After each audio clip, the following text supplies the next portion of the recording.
Hello everyone, hope you are doing very well. अब हम समझने वाला है चैप्टर 9 जॉब कॉस्टिंग। ऑलरेडी जो पहले के 8 चैप्टर्स है वो मैंने अपलोड कर दिए हैं। होपफुली वो सारे ही वीडियोस आपने देख लिए होंगे। जॉब कॉस्टिंग भी एक कॉस्टिंग के एक मेथड है जो हमने इन डिटेल चैप्टर 1 में सारी अलग अलग मेथड्स समझी थी। चैप्टर 8, 9, 10 और 12 जो है उसमें अलग अलग कॉस्टिंग की मेथड समझाई है। उसी में से एक जो कॉस्टिंग की मेथड है वो जॉब कॉस्टिंग है जो हम यहाँ पर समझने वाले हैं।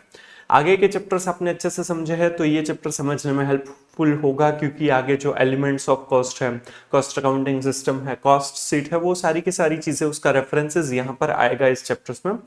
तो आपको वो पहले देखने चाहिए या फिर अपने आप सोल्व किए होने चाहिए, राइट। इस वीडियो के अंदर हम ये पूरा चैप्टर 9 कवर अप करने वाले हैं, job costing from this module. उसके थियरी, उसके क्वेश्चंस, इलस्ट्रेशन सब कुछ कवर अप करेंगे, राइट। तो चलिए समझते हैं जॉब कॉस्टिंग। ये जॉब कॉस्टिंग का अगर वेटेज देखे तो ये 0 to 5 मार्क्स का वेटेज कह सकते हैं। जनरली इसमें से 5 मार्क्स जितना क्वेश्चन पूछा जाता है थियरी या प्रैक्टिकल में से। मैंने चैप्टर 8 के टाइम पे भी बताया था कि जनरली चैप्टर 8, 9 और 11 जो है, इस 3 चैप्टर में से जनरली 2 चैप्टर्स पूछे जाते हैं इन एग्जाम। तीनों ही बहुत बड़े नहीं है तो 3 में से जनरली 2 चैप्टर होते हैं। तीनों भी पूछ सकते हैं, ऐसा कुछ नहीं है, बट जनरली इस 3 में से जनरली 2 क्वेश्चन 5-10 मार्क्स के अंदर पूछे जाते हैं। हाँ, एमसीक्यूज है तो एमसीक्यूज में तीनों के चैप्टर्स एमसीक्यूज को भी कंसिडर करेंगे तो तीनों ही चैप्टर में से आ जाए, ऐसा भी हो सकता है, बट जनरली 3 में से 2 चैप्टर्स देखने को मिलते हैं। और ये चैप्टर में से भी जनरली 5 मार्क्स तक का क्वेश्चन पूछा जाता है। बहुत ही हार्डली 5 से ज्यादा का पूछने के चांसेस है। बहुत ही बड़ा चैप्टर नहीं है, छोटा सा चैप्टर है, इंटरेस्टिंग ईजी चैप्टर है, राइट। तो चलिए, जॉब कॉस्टिंग। जॉब कॉस्टिंग क्या होता है? जब भी जो जॉब है, जो कस्टमर की रिक्वायरमेंट है वो कस्टमाइज्ड है, उनकी रिक्वायरमेंट के हिसाब से बनाया हुआ है, ऑलरेडी स्टैंडर्डाइज्ड प्रोडक्शन नहीं है। जो कस्टमर को जिस तरह से चाहिए, कस्टमर की जो रिक्वायरमेंट है, उनकी जो चॉइसेस है, राइट, उसके हिसाब से जब काम किया जाएगा स्पेसिफिक टू दैट कस्टमर, और जो कस्टमर जैसे बोलेगा उसके बाद ही उसका प्रोडक्शन या वैसे ही सर्विसेज, यहाँ पर प्रोडक्शन के बारे में, गुड्स के बारे में ही होगा, तो उसी तरीके से प्रोडक्शन किया जाएगा और फिर कस्टमर्स को दिया जाएगा। That is job costing. Like interior designing है, आर्किटेक्चर का काम है, कई बार बेकरी में कह सकते हैं। अब अगर बेकरी वाला जो अगर हम सीन कंसिडर करें तो बेकरी में केक वगैरह, आप जब जाते हैं बेकरी में तो बहुत सारी केक्स वगैरह ऑलरेडी अवेलेबल होती है, डिस्प्ले में होती है, हम देखते हैं, चाहिए तो ले लेते हैं। वो अवेलेबल केक्स है, उसमें से हम चूज करते हैं। प्लस वहां पर ये भी ऑप्शन होता है, अगर आपका पहले से प्लान है, कोई बर्थडे पार्टी या कोई वेडिंग या कोई ऐसी सेरेमनीज है, तो उसके लिए स्पेशलाइज्ड कस्टमाइज्ड केक बनवाना है तो आप पहले से ऑर्डर दे सकते हैं। उसमें अपनी अपनी रिक्वायरमेंट, फ्लेवर कौन सा होना चाहिए, उसमें क्या डेकोरेशन होना चाहिए, वो सारी चीजें आप बता सकते हैं। That is job costing. अगर वो ऑलरेडी अवेलेबल केक है तो उसमें उन्होंने बैच कॉस्टिंग यूज किया हो सकता है। उसमें भी स्पेसिफिकली जो पेस्ट्रीज वगैरह होती है तो उसमें भी क्या होता है कि मोर देन 1 केक एक साथ बनाई है, फिर उसको पेस्ट्रीज में कन्वर्ट किया है, काट दिया है, राइट, तो वो बैच कॉस्टिंग होगा। बट अगर आपने स्पेसिफिकली बताया कि भाई हमारा केक इस तरह से होना चाहिए, कस्टमाइज्ड, इतने किलो का, इस फ्लेवर का, इसमें ये लेयर्स होने चाहिए, इतना लेयर होना चाहिए, इस तरीके का डेकोरेशन होगा, अब तो फोटोज वगैरह भी उसमें आप रख सकते हैं, तो वो सारी चीजें होगी, तो वो जो है वो कस्टमाइजेशन है। तो वो कस्टमाइजेशन करवाएंगे तो वहां पर जॉब कॉस्टिंग आएगा। समझ में आ रहा है? तो जॉब कॉस्टिंग है जिसमें कस्टमर जिस तरह से बोल रहा है उसी तरीके से प्रोडक्शन किया जाएगा, तो वहां पर जॉब कॉस्टिंग आएगा। उसमें हर एक जॉब, हर एक ऑर्डर है वो अलग है। इसमें आइडेंटिकल प्रोडक्ट्स नहीं बनेंगी, अलग अलग प्रोडक्ट्स बनेगी, जैसे जैसे कस्टमर की रिक्वायरमेंट है उस तरीके से प्रोडक्शन किया जाएगा, वहां पर जॉब कॉस्टिंग होगा। हर एक जॉब, हर एक वर्क ऑर्डर जो है उसका मटेरियल, लेबर और ओवरहेड्स है वो अलग अलग चार्ज किया जाएगा, क्योंकि मटेरियल और लेबर स्पेसिफिकली उसके लिए अलग लगे होंगे, पता होगा, आइडेंटिफाइबल होगा कि कौन से जॉब में कितना कॉस्ट हुआ है। ओवरहेड्स जनरली जिस तरह से चार्ज किया जाता है वैसे चार्ज किया जाएगा, वो एब्जॉर्ब किया जाएगा। समझ में आ रहा है? तो ये जॉब कॉस्टिंग का पूरा लॉजिक है, पूरा कॉन्सेप्ट है, राइट। तो जहां पर कस्टमाइजेशन है, टेलर मेड है, वहां पर जॉब कॉस्टिंग अप्लाई होगा। इसका मीनिंग वगैरह समझते हैं। Job costing, Seema London defines job costing as the category of basic costing methods which is applicable where the work consists of separate contracts or jobs or batches each of which is authorised by specific order or contract. जहां पर भी जो contract या job है वो specific contract से बनी हुई है, स्पेसिफिकली बताया गया है कि भाई ऐसे ऐसे ये चीजें करनी है, कस्टमर ने बताया है, तो उस हिसाब से जब काम किया जाएगा तो वो जॉब कॉस्टिंग है। According to this method, costs are collected and accumulated according to jobs, contracts, products और work orders। यहाँ पर इस कॉस्टिंग मेथड में जो कलेक्शन होता है, accumulate होता है कि कितना कितना कॉस्ट हुआ है, material, labour, overheads, direct expense, वो जॉब वाइज होता है कि भाई ये जॉब करनी है, ये काम करना है, इसके लिए इतना होगा, ये जो कॉन्ट्रैक्ट बना है उसके लिए कितना हुआ, उस प्रोडक्ट के लिए, या फिर वर्क ऑर्डर, मतलब कि हर एक ऑर्डर, हर एक जॉब कॉन्ट्रैक्ट वगैरह का अलग अलग कॉस्ट कैलकुलेट किया जाएगा, अक्यूमुलेट किया जाएगा, क्योंकि यहाँ पर हर एक ऑर्डर, हर एक कॉन्ट्रैक्ट अलग है, राइट। तो ईच जॉब वाइज यहाँ पर एक्सपेंस जो है, कॉस्ट है, वो कलेक्ट और अक्यूमुलेट किए जाएंगे। Each job or unit of production is treated as a separate entity for the purpose of costing।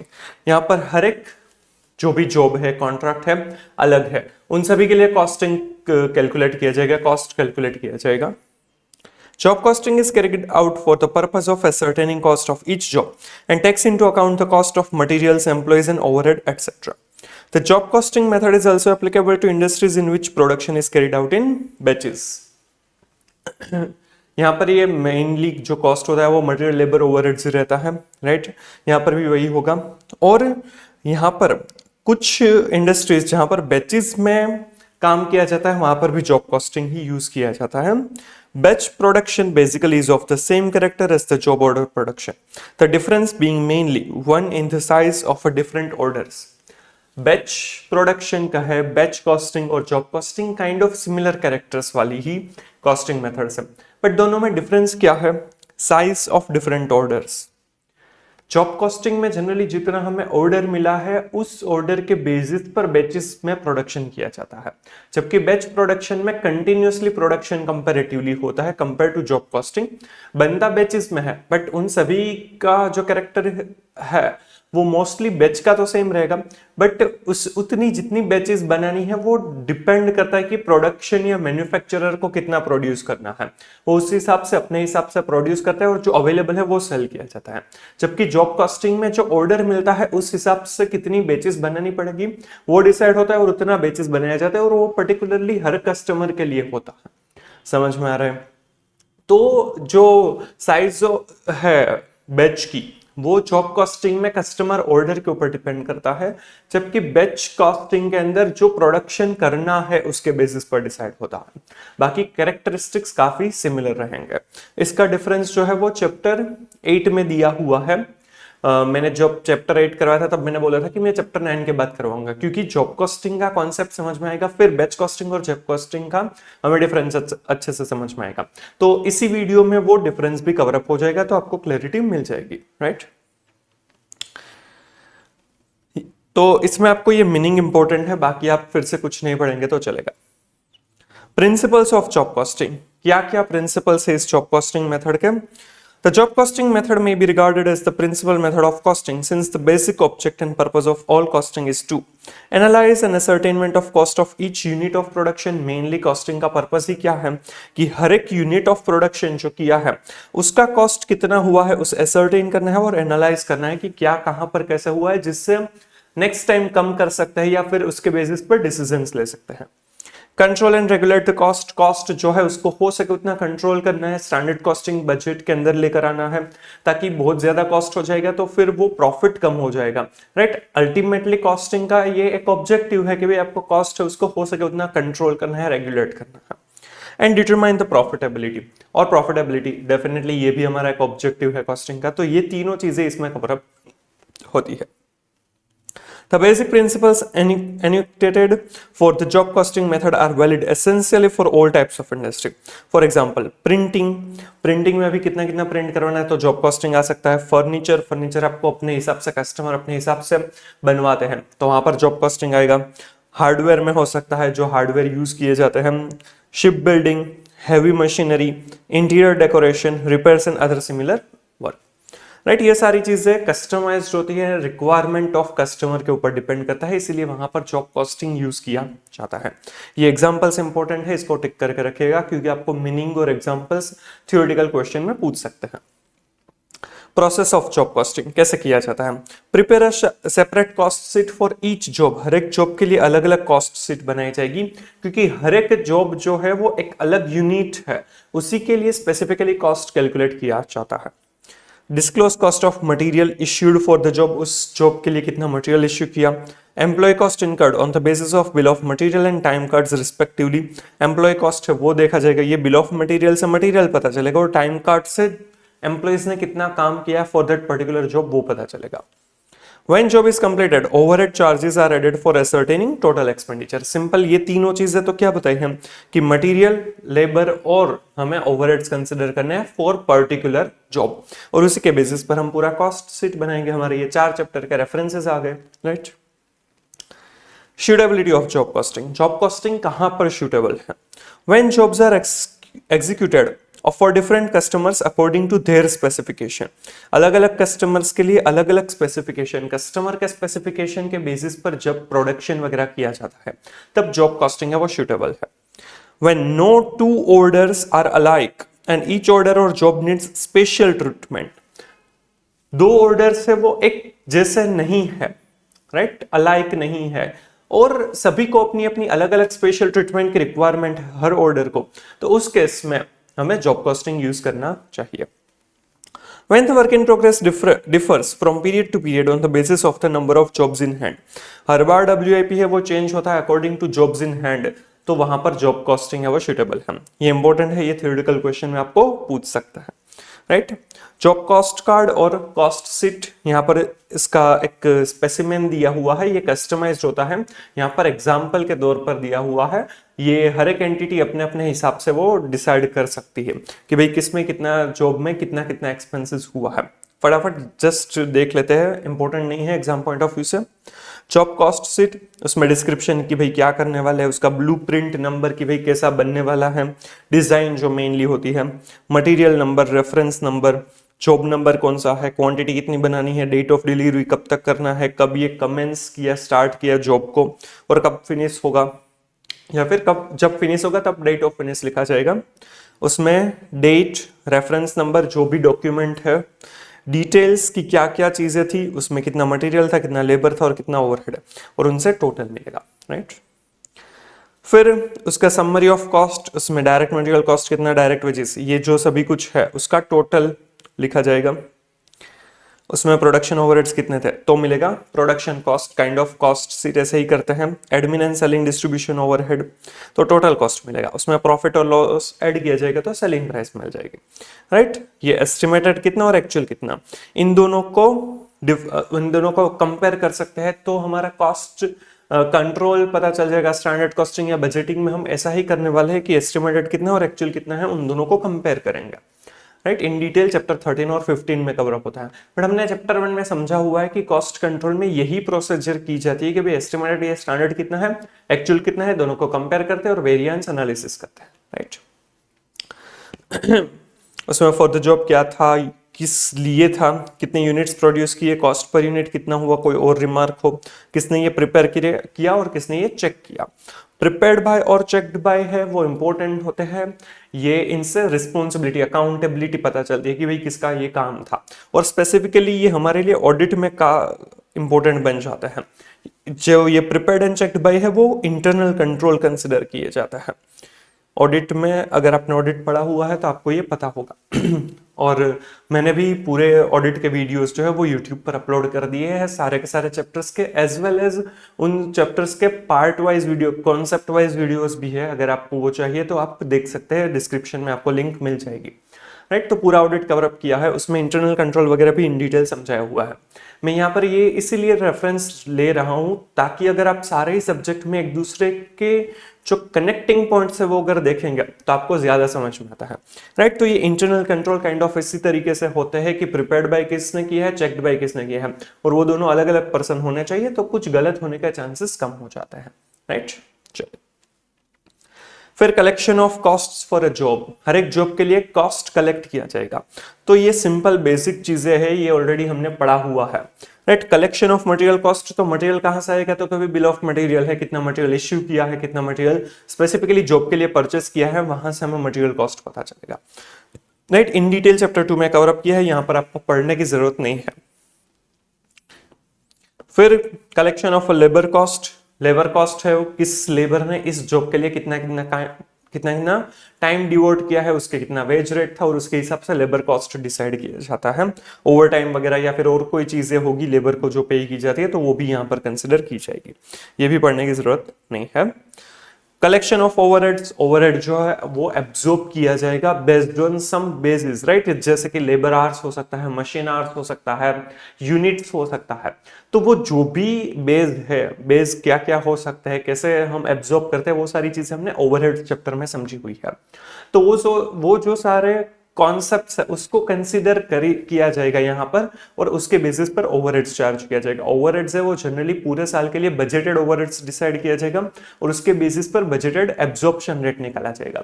फिर जो भी जॉब उस साल में होगी उसमें उसी तरीके से उस बेस को कंसिडर करके, एब्जॉर्प्शन रेट को कंसिडर करके वो ओवरहेड्स है वो चार्ज किए जाएंगे, राइट। तो उस तरीके से ओवरहेड्स यहाँ पर पर्टिकुलर जॉब के लिए चार्ज किए जाएंगे, ताकि हमें पूरा टोटल कॉस्ट कितना हुआ है फॉर ईच जॉब वो पता चल पाएगा। क्लियर? चलिए, अब है treatment of spoiled and defective work. Spoiled and defective work, spoiled work मतलब कि जो खराब हो गया है, जो प्रोडक्शन किया बट जो अब यूज नहीं कर सकते हैं, अब उसे सेल नहीं कर सकते हैं, राइट। स्पॉइलेज। और डिफेक्टिव जिसमें मिस्टेक है बट उससे अगर थोड़ा सा भी ध्यान देंगे तो शायद उसे रेक्टिफाई कर सकते हैं। Spoiled work is the quantity of production that has been totally rejected and cannot be rectified. Spoiled work उसको कुछ नहीं कर सकते हैं, वो अब रिजेक्ट हो चुका है, उसे रेक्टिफाई नहीं किया जा सकता। Defective work refers to production that is not perfect as the sellable product but is capable of being rectified. जबकि डिफेक्टिव क्या है, वो परफेक्ट नहीं है, सेलेबल नहीं है अभी, बट उसको अगर रेक्टिफाई करेंगे तो वो सेलेबल हो जाएगा। And brought to the required degree of perfection provided some additional expenditure is incurred. Defective है, उसमें थोड़ा सा खर्चा करेंगे तो वो सेलेबल कंडीशन में आ जाएगी, ऑलमोस्ट परफेक्ट बन जाएगा, पर यहां पर एडिशनल एक्सपेंस करना रहेगा। Normally, all the manufacturing operations are not fully successful. They result in turning out a certain amount of defective work. कुछ भी प्रोडक्शन करेंगे तो उसमें थोड़ा सा नुकसान होने के चांसेस होते ही है, उसमें स्पॉइलेज भी होता है, डिफेक्टिव भी होता है, राइट। तो उसके लिए स्पॉइलेज जो होगा वो टोटली हमारे लिए लॉस होगा, राइट। ये स्पॉइलेज जो है वो पूरा का पूरा लॉस हो जाएगा। जबकि ये डिफेक्टिव जो है उसमें नुकसान क्या होगा, जो हमें एडिशनल एक्सपेंस करने पड़ेंगे रेक्टिफिकेशन के लिए। रेक्टिफिकेशन एडिशनल एक्सपेंस होगा, वो हमारे लिए क्या हो जाएगा, नुकसान ही है, कहीं ना कहीं खर्चा ही है हमारे लिए, राइट। तो उसे कंसिडर करना होगा। Nonetheless, over a period of time, it is possible to work out a normal rate of defective for each manufacturing process, which would represent the number of defective articles with a process shall produce in spite of due care. थोड़ा सा production करेंगे तो पता चल जाएगा कि भाई defective कितना होता ही है, चाहे कुछ भी कर ले, कितना भी ध्यान रख ले, थोड़ा सा डिफेक्टिव तो होने ही वाला है। तो वो जो डिफेक्टिव है वो नॉर्मल लॉस हो जाएगा, नॉर्मल डिफेक्टिव्स माने जाएंगे।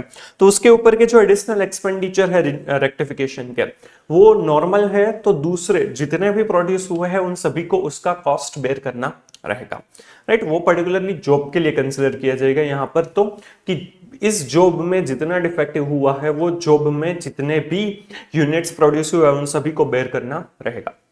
अगर वो नॉर्मल से ज्यादा हो जाता है तो कॉस्टिंग पैनल में चार्ज किया जाएगा, क्योंकि वो एबनॉर्मल माना जाएगा। Same way in the spoilage का लॉस, स्पॉइलेज का जो लॉस होगा उसमें भी थोड़ा सा नॉर्मल मान लिया जाएगा। Over a period of time पता चल जाएगा कि भाई इतना तो चाहे कुछ भी कर ले, इतना तो स्पॉइलेज होता ही है।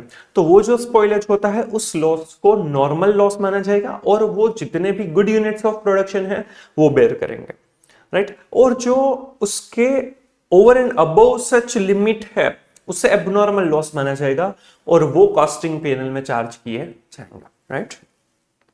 Defect arises in the following circumstances, यहाँ पर सर्कमस्टांसेस वाइज आपको किस तरह से ट्रीटमेंट करना है वो बताया है। ये इंपॉर्टेंट है, ये treatment of spoiled and defective work, ये थियोरेटिकल क्वेश्चन में भी पूछ सकते हैं और तो और ये आपको प्रैक्टिकल क्वेश्चन में भी इंपॉर्टेंट है, राइट। तो ये इंपॉर्टेंट है, ये आपको कंसिडर करना चाहिए theory as well as practical में। अब यहाँ पर सर्कमस्टांसेस और उसके ट्रीटमेंट बताए गए हैं spoiled as well as defective work के लिए। Where a percentage of defective work is allowed in a particular batch as it cannot be avoided. Cannot be avoided, it means कि ये normal है। तो जितना हमने मान लिए कि भाई इतने परसेंटेज तो लॉस होगा ही, 5% ऑफ ओवरऑल प्रोडक्शन, तो वो 5% क्या हो जाएगा, नॉर्मल लॉस। उसके ऊपर होगा तो वो एबनॉर्मल लॉस है। नॉर्मल लॉस कौन बेयर करता है, जो गुड यूनिट्स ऑफ प्रोडक्शन है, जबकि एबनॉर्मल लॉस है वो कॉस्टिंग पैनल में चार्ज किया जाता है।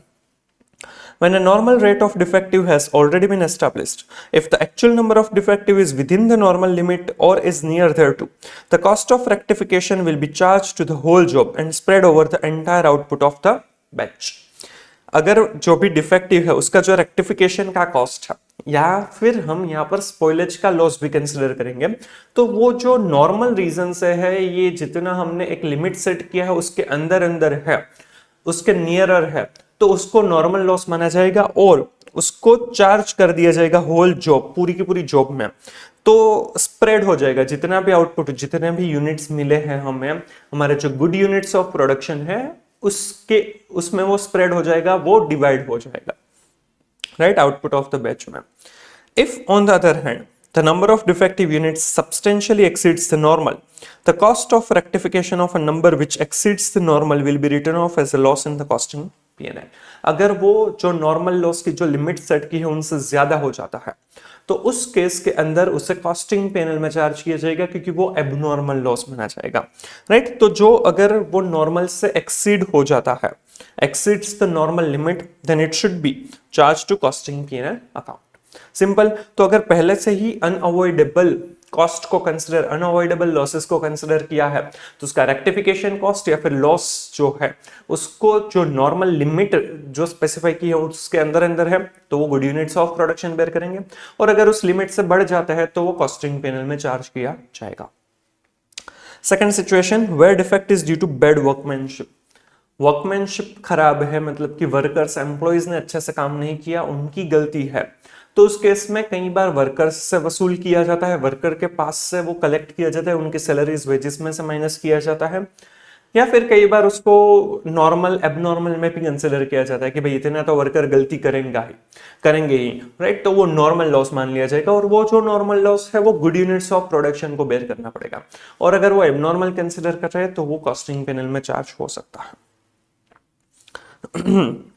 In this case, cost of rectification will be abnormal cost, that is not a legitimate element of cost. Therefore, the cost of rectification shall be written off as a loss, unless by management it is to be recovered as a penalty from the workman concerned. Normal scenario में अगर workmanship गलत है, उसमें worker की गलती है, तो उसको एबनॉर्मल लॉस माना जाएगा, और वो क्या कर दिया जाएगा, written off as a loss, मतलब कि राइट ऑफ कर दिया जाएगा, उसे कॉस्टिंग पैनल में चार्ज करेंगे। ये डिफेक्टिव का रेक्टिफिकेशन या फिर स्पॉइलेज का लॉस है। और ऐसा भी हो सकता है कि वो वर्कमैन को एज अ पेनल्टी चार्ज किया जा सकता है, और वो वर्कर के पास से वसूल किया जा सकता है।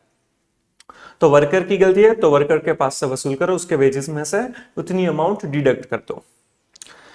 It is possible, however, that the management did provide for a certain proportion of defectives on account of bad workmanship as unavoidable feature of production.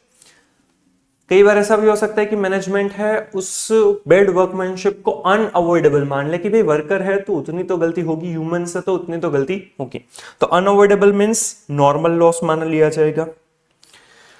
If that be the case, the cost of rectifying to the extent provided or by the management will be treated as normal cost and charged to the batch. अगर उतना bad workmanship जो है उसको मान लिया है कि भाई ये विद इन लिमिट है, इतना तो होगा ही, वर्कर गलती करेंगे ही, तो उससे अनअवॉइडेबल मान लिया जाएगा, और वो जो लॉस है, राइट, वो नॉर्मल लॉस ट्रीट किया जाएगा और बैच को चार्ज किया जाएगा, ताकि जो भी गुड यूनिट्स ऑफ प्रोडक्शन है वो उसे बेयर करेंगे। राइट। और उससे अगर ज्यादा हो जाता है, जितना नॉर्मल लिमिट है उनसे ज्यादा हो जाता है, तो abnormal loss and charge to costing P&L। Clear. तो जो बैड वर्कमैनशिप है उसमें तीन पॉसिबिलिटी है, या तो नॉर्मल सिनेरियो में उसे एबनॉर्मल लॉस मान लिया जाएगा और कॉस्टिंग P&L में चार्ज करेंगे, या फिर वर्कर के पास से रिकवर कर सकते हैं। अगर वर्कर के पास से रिकवर कर रहे हैं तो वो लॉस नहीं है हमारे लिए, क्योंकि उतना कॉस्ट हमारा कम हो रहा है, राइट। उसके वेजेस में से हम माइनस कर देंगे। या फिर हो सकता है कि मैनेजमेंट इसे अनअवॉइडेबल लॉस मान ले और वो नॉर्मल लॉस कंसिडर करे और ये पूरी की पूरी बैच को चार्ज करे, तो जो गुड यूनिट्स ऑफ प्रोडक्शन है वो बेयर करेंगे, simple. And last, where defect is due to the inspection department wrongly accepting incoming material of poor quality. या तीसरी ये चांसेस है कि स्पॉइलेज या डिफेक्टिव है वो इंस्पेक्शन डिपार्टमेंट की गलती की वजह से हुआ है। उन्होंने इंफीरियर क्वालिटी का मटेरियल है वो एक्सेप्ट कर लिया, wrongly accepting material of poor quality, खराब क्वालिटी वाला मटेरियल एक्सेप्ट कर लिया तो वो प्रोडक्शन में चला गया और प्रोडक्शन में गलती हुई। तो अगर इंस्पेक्शन डिपार्टमेंट की गलती है तो उन्हीं को ये चार्ज कर लिया जाएगा कि भाई ये इंस्पेक्शन डिपार्टमेंट आपकी गलती है तो आपको ये भुगतना पड़ेगा। तो ये प्रोडक्शन में नहीं आएगा, इंस्पेक्शन डिपार्टमेंट को जाएगा और अल्टीमेटली इंस्पेक्शन डिपार्टमेंट का ये जो लॉस है वो कॉस्टिंग P&L में रिफ्लेक्ट होगा, राइट। तो कॉस्टिंग P&L में ही अल्टीमेट इसकी इफेक्ट आएगी। In this case, the cost of rectification will be charged to the department and will not be considered as the cost of manufacture of the batch. ये department को charge किया जाएगा, ये cost of production नहीं माना जाएगा। Being an abnormal cost, it will be written off to the costing P&L। और ये abnormal cost है तो इसको costing P&L में चार्ज किया जाएगा, क्योंकि ये नॉर्मल नहीं है, ये अवॉइडेबल कॉस्ट है, आराम से अवॉइड कर सकते थे अगर इंस्पेक्शन डिपार्टमेंट ने थोड़ा सा ध्यान से काम किया होता तो, बट ये एबनॉर्मल है तो कॉस्टिंग P&L में चार्ज किया जाएगा, राइट। तो यहाँ पर स्पॉइलेज और डिफेक्टिव वर्क की हमें तीन सर्कमस्टेंसेस में ट्रीटमेंट बताई गई है कि अगर कुछ एक्सपेंसेस, कुछ लॉसेस ऐसे है स्पॉइलेज के या फिर डिफेक्टिव के जो अनअवॉइडेबल है, कर होगा ही, तो उसको नॉर्मल ट्रीट करेंगे और गुड यूनिट्स ऑफ बैच वो बेयर करेंगे। अगर वो लिमिट से ज्यादा होता है तो एबनॉर्मल लॉस माना जाएगा, कॉस्टिंग P&L में चार्ज कर दिया जाएगा। सेकंड, बैड वर्कमैनशिप की वजह से हो सकता है डिफेक्टिव वगैरह तो बैड वर्कमैनशिप की वजह से अगर हुआ है तो उसमें उसे एबनॉर्मल माना जाएगा, कॉस्टिंग P&L में चार्ज करेंगे। और ऐसा भी हो सकता है कि वो वर्कर के पास से रिकवर किया जाता है, वर्कर के पास से रिकवर किया जाता है तो it is not considered as a loss और वो चार्ज नहीं होगा। और उसमें ही पॉसिबिलिटी है कि मैनेजमेंट बैड वर्कमैनशिप में भी कुछ लिमिट तक ऐसा मान ले कि ये अनअवॉइडेबल है तो नॉर्मल लॉस ट्रीट किया जाएगा और वो बैच जो है उसमें चार्ज किया जाएगा, गुड यूनिट्स ऑफ प्रोडक्शन है वो बेयर करेंगे, राइट। एंड लास्ट, तीसरी जो सर्कमस्टांसेस है वो ऐसा है कि शायद मटेरियल जो आया है वही पुअर क्वालिटी का है, इंस्पेक्शन डिपार्टमेंट ने वो अच्छे से नहीं देखा और उस वजह से स्पॉइलेज या डिफेक्टिव वर्क हुआ, तो उस केस में इंस्पेक्शन डिपार्टमेंट को ये लॉस बेयर करना पड़ेगा और ये अल्टीमेटली जाएगा कॉस्टिंग P&L में, क्योंकि ये एबनॉर्मल लॉस। सिंपल, ये इंपॉर्टेंट है, theory as well as practical में पूछ सकते हैं। चलिए, अब accounting of job cost for a job दिया है, ये similar to chapter 7 cost accounting system, जिसके अंदर हमने इंटीग्रल नॉन इंटीग्रल सिस्टम समझा था। उसमें जो कॉस्ट अकाउंटिंग की हमें जर्नल एंट्रीज दे रखी थी वैसी ही थी, बट यहाँ पर पर्टिकुलरली जॉब के लिए होगा, एक जॉब अलग अलग माना जाएगा। और ये जॉब काइंड ऑफ WIP जो आता था उस चैप्टर में, जिसे हम WIP कंसिडर करते थे, वो काइंड ऑफ यहाँ पर जॉब वर्ड यूज किया जाएगा, क्योंकि यहां पर हर एक जॉब को एक अलग अलग WIP अलग अलग जॉब माना जाएगा, अलग अलग ट्रीट किया जाएगा, हर एक का एक्सपेंस अलग अलग लिखा जाएगा, इसीलिए, right. Entries in control accounts for purchase of material, material की एंट्री जैसे नॉर्मल होती है, मटेरियल है वो हर एक ऑर्डर के लिए आ सकता है, उसमें से अलग अलग जॉब को डिवाइड किया जा सकता है, उसको दिया जाता है वर्क करने के लिए। तो जब भी मटेरियल आता है तो store ledger control account debit to cost ledger control account, यहाँ पर जो हमें एंट्रीज दे रखी है वो from the point of view non integrated system दे रखी है, राइट। इंटीग्रेटेड सिस्टम की एंट्रीज आपको नॉर्मल फाइनेंशियल अकाउंट्स में आती है। तो SLC टू CLC की जगह पर हम GLA general ledger adjustment account भी यूज कर सकते हैं।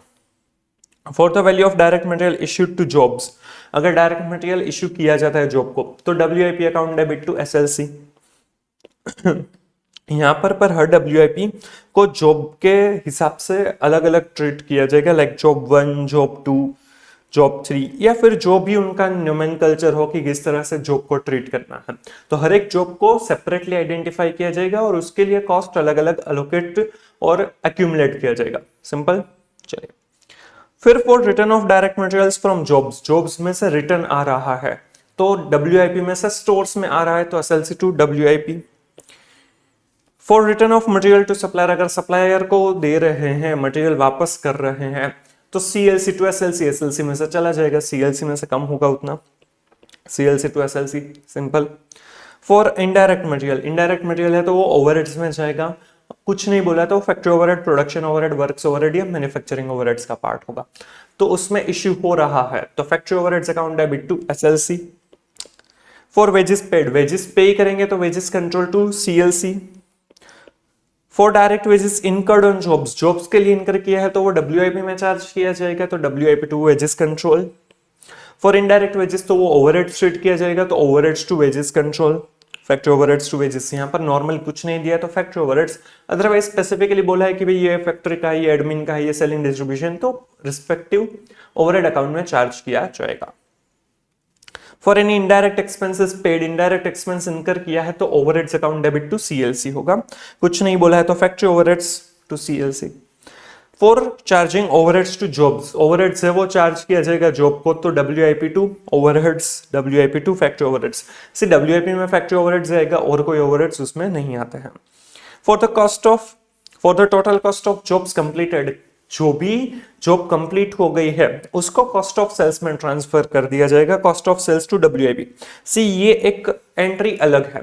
नॉर्मल सिनेरियो में हम क्या करते हैं, अगर हम कंटिन्यूअस प्रोडक्शन करते हैं, यूनिट कॉस्टिंग, बैच कॉस्टिंग कुछ भी होता है तो WIP में से जो फिनिश गुड्स मिलते हैं, WIP टू फिनिश गुड्स जो होता है कि भाई ये फिनिश गुड्स बन चुके हैं, इसको अब हम सेल कर सकते हैं, तो उस केस में हम finish goods control account debit करते हैं टू WIP करते हैं। फिर ये फिनिश गुड्स में से जितना सेल हो जाता है, फिनिश गुड्स सोल्ड, तो उसके इसमें cost of sales account debit करते हैं टू फिनिश गुड्स अकाउंट करते हैं। तो क्या होता है कि WIP में से जाएगा फिनिश गुड्स में और फिनिश गुड्स में से जाएगा कॉस्ट ऑफ सेल्स में, क्योंकि यहां पर जो है जितना WIP में से बना वो फिनिश गुड्स में कंसिडर किया, फिर उसमें से जैसे जैसा सेल होता जाएगा वो कॉस्ट ऑफ सेल्स में जाता जाएगा। बट यहाँ पर जॉब कॉस्टिंग में तो हमने जो जॉब या जो भी ऑर्डर कॉन्ट्रैक्ट बनाया है वो स्पेसिफिकली सेल करने के लिए, कस्टमर ने ऑर्डर दिया उसी के हिसाब से उसी कस्टमर को सेल करने के लिए बनाया है, तो उस केस में फिनिश गुड्स में हम स्टोर नहीं करेंगे, उसे एज अ स्टॉक नहीं कंसीडर करेंगे, वो हम सीधा ही सेल कर देंगे, जैसे ही बन जाएगा सीधा ही सेल हो जाएगा। इसीलिए यहां पर जो भी जॉब कंप्लीट हो चुकी है, राइट, उसको कॉस्ट ऑफ सेल्स में चार्ज कर दिया जाएगा डायरेक्टली, फिनिश गुड्स अकाउंट में नहीं जाएगा, क्योंकि वो स्पेसिफिकली कस्टमर के लिए बनाया गया है और उस कस्टमर को हम दे देंगे। तो यहां पर एंट्री हो जाएगी cost of sales to WIP। ये एक इंपॉर्टेंट है, ये अलग एंट्री रहेगी। To the balance of cost of sale account is transferred to costing P&L account for such a transfer। Cost of sales में से जो सेल कॉस्ट ऑफ सेल्स में टोटल, एक तो ये फिनिश गुड्स जो बने प्लस एडमिन सेलिंग ओवरहेड जो चार्ज किया जाएगा फॉर दिस जॉब, अगर कुछ भी होगा तो वो सब कुछ कॉस्टिंग P&L में चार्ज किया जाएगा, costing P&L to cost of sales. और फिर for the sales value of the jobs completed, जो सेल्स वैल्यू है, जो सेल हो गया उसको cost ledger control account to costing P&L, costing P&L में क्रेडिट साइड पर सेल्स और वो CLC में डेबिट किया जाएगा, राइट। यहां पर ये जो बोला गया है, ये फर्स्ट एस्टिग्मा तो है कि CLC की जगह पर आप GLA अकाउंट भी यूज कर सकते हैं। एंड सेकंड एस्टिग्मा कॉस्टिंग P&L के लिए, the balance of costing P&L account shall now represent profit और loss. The balance of cost ledger control account shall be carried forwarded with the balance on all the accounts, trial balance can be drawn. Costing P&L पूरा बन जाएगा, पूरा year या पूरे period का, जो भी मंथली क्वार्टरली जो भी आप कंसिडर करते हैं। फिर उसमें से जो कॉस्टिंग P&L में से प्रॉफिट या लॉस मिलेगा वो CLC में ट्रांसफर होगा और CLC की बैलेंस है वो कैरी फॉरवर्ड की जाएगी, जो ऑलरेडी हमने इन डिटेल चैप्टर 7 में समझा हुआ है। Clear, simple. ये एंट्री सिंपल है। एक ये 11th एंट्री जो है वो जॉब कॉस्टिंग की अलग है बाकी नॉर्मल कॉस्ट अकाउंटिंग सिस्टम से, राइट। चलिए, तो ये हमारा पूरा कॉन्सेप्ट और थियरीज थी, सारी थियरीज सारे कॉन्सेप्ट कवर अप चुके हैं। हाँ, एक एडवांटेजेस डिसएडवांटेजेस वगैरह डिफरेंसेस वगैरह रहेंगे, बाकी सब कुछ कवर अप हो चुका है। अब इलस्ट्रेशंस वगैरह कवर अप करते हैं। इलस्ट्रेशंस और प्रैक्टिकल क्वेश्चन है। Illustration 1, the manufacturing cost of a work order is ₹1 lakh. Manufacturing cost है वो 1 लाख रुपीस का हुआ है टोटल। 8% of the production against that order spoiled and the rejection is estimated to have realisable value of ₹2000 only. ये जो 1 लाख का टोटल खर्चा हुआ है उसमें से 8% है वो स्पोल्ड एंड रिजेक्टेड, और उसमें से 2000 रुपीज रिकवर हो सकते हैं। अगर वो सेल कर देंगे, डिस्कार्ड कर देंगे, एज अ स्क्रैप सेल कर देंगे, तो उसमें से 2000 रुपीज का हमें 2000 रुपीज मिल सकते हैं। 1 लाख के 8% करेंगे तो वो हो जाता है 8000। तो ₹8000 का लॉस हुआ है, उसके सामने हमें ₹2000 मिल सकते हैं। तो नेट लॉस हमारा कितना हो जाएगा? ₹6000। The normal rate of spoilage is 2%। Normal कितना माना गया है? 2%, बट एक्चुअल में 8% हुआ है। तो ये जो ज्यादा हुआ है 6%, that is considered as abnormal loss. Record this in the costing journal. इसको हमें कॉस्टिंग जर्नल में एंट्री पास करनी रहेगी। तो एक्चुअल में क्या हुआ है? ₹8000 का टोटल लॉस हुआ है। उसमें से जो 2% है वो क्या है? नॉर्मल लॉस है, एबनॉर्मल लॉस। नॉर्मल लॉस है 2%, तो 6% ऑफ टोटल। सी यहां पर 2% और 6% लिखा है, वो 8000 का नहीं 1 लाख के है। 1 लाख के 2% दैट इज ₹2000 है, वो नॉर्मल लॉस है, और एबनॉर्मल लॉस है 6000। अब इसमें से टोटल रिकवरी कितनी हुई है? 2000 रुपीज। और ये 2000 रुपीज है, इसको हमें कैसे डिवाइड करेंगे? 2:6 के रेशियो में, राइट। 2:6 के रेशियो में हमें इसे डिवाइड करना है, दैट मीन्स 1:3 के रेशियो में करेंगे। तो यहाँ पर 500 रुपीज रिकवरी कम हो जाएगी, और यहाँ पर 1500 रुपीज की रिकवरी कंसिडर करेंगे। तो यहाँ पर loss, normal loss at the end कितना माना जाएगा? 1500, और यहाँ पर 4500। ये हमारा नेट लॉस है। नॉर्मल नेट लॉस है 1500 रुपीज, और नेट एबनॉर्मल नेट लॉस है 4500 रुपीज। समझ में आ रहा है? चलिए, तो अब यहां पर हमें इसकी जर्नल एंट्री पास करनी है। तो कैसे जर्नल एंट्री पास करेंगे? तो यहां पर ये जो टोटल 8000 का लॉस हुआ है, बट उसमें से 2000 रुपीज हमारे रिकवर हो चुके हैं, राइट। रिकवर हो चुके हैं, तो पैसे हमें मिले हैं या फिर मिलने वाले हैं, राइट। और ये जो 1500 का नॉर्मल लॉस है और 4500 का एबनॉर्मल लॉस है। जब नॉर्मल लॉस है, राइट, उसे हमें सारे ही जो प्रोडक्शन हुआ है उसमें चार्ज करवाना है। तो इसे as a factory overheads consider किया जाएगा। फैक्ट्री ओवरहेड्स में चार्ज कर दिया जाएगा कि भाई ये प्रोडक्शन का जो लॉस हुआ है वो ओवरहेड्स में चार्ज करेंगे। और ये 4500 का एबनॉर्मल लॉस है, तो कॉस्टिंग P&L में चार्ज करेंगे। और ये सब कुछ 8000 जो था वो WIP में था, तो WIP में से हमें कम करना होगा। WIP में से 8000 कम करेंगे, उसमें से फैक्ट्री ओवरहेड्स 1500 जो है वो फैक्ट्री ओवरहेड्स में चार्ज करेंगे, और 4500 है वो कॉस्टिंग P&L में चार्ज करेंगे। और ये 2000 है, उसकी भी ट्रीटमेंट करनी है।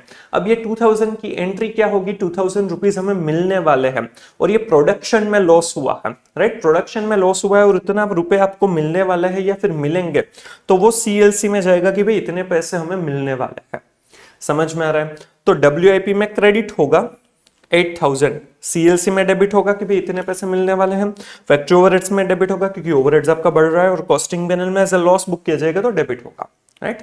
तो एंट्री क्या पास होगी? CLC account debit 2000, factory overheads account debit 1500, and costing P&L account debit 4500 to WIP account 8000 rupees. यहां पर उन्होंने चार्ज किया है material control account 2000, overheads control account 1500, and costing P&L 4500 to WIP account 8000। अब देखिए यहां पर उन्होंने मटेरियल कंट्रोल अकाउंट लिखा है, बट मेरे हिसाब से यहां पर आना चाहिए CLC अकाउंट या GL अकाउंट, जो भी आप बोलो। क्यों? क्योंकि आपको पैसे मिलने वाले हैं, राइट, या फिर पैसे मिले हुए हैं, तो ऑलरेडी अगर आपको मिल चुके हैं या फिर मिलने वाले हैं तो वो रिसीवेबल है या फिर कैश एंड बैंक में अफेक्ट होता है। तो आप जब भी ऐसी एंट्रीज पास करते हैं तो या फिर कैश एंड बैंक या receivables account debit to WIP करेंगे।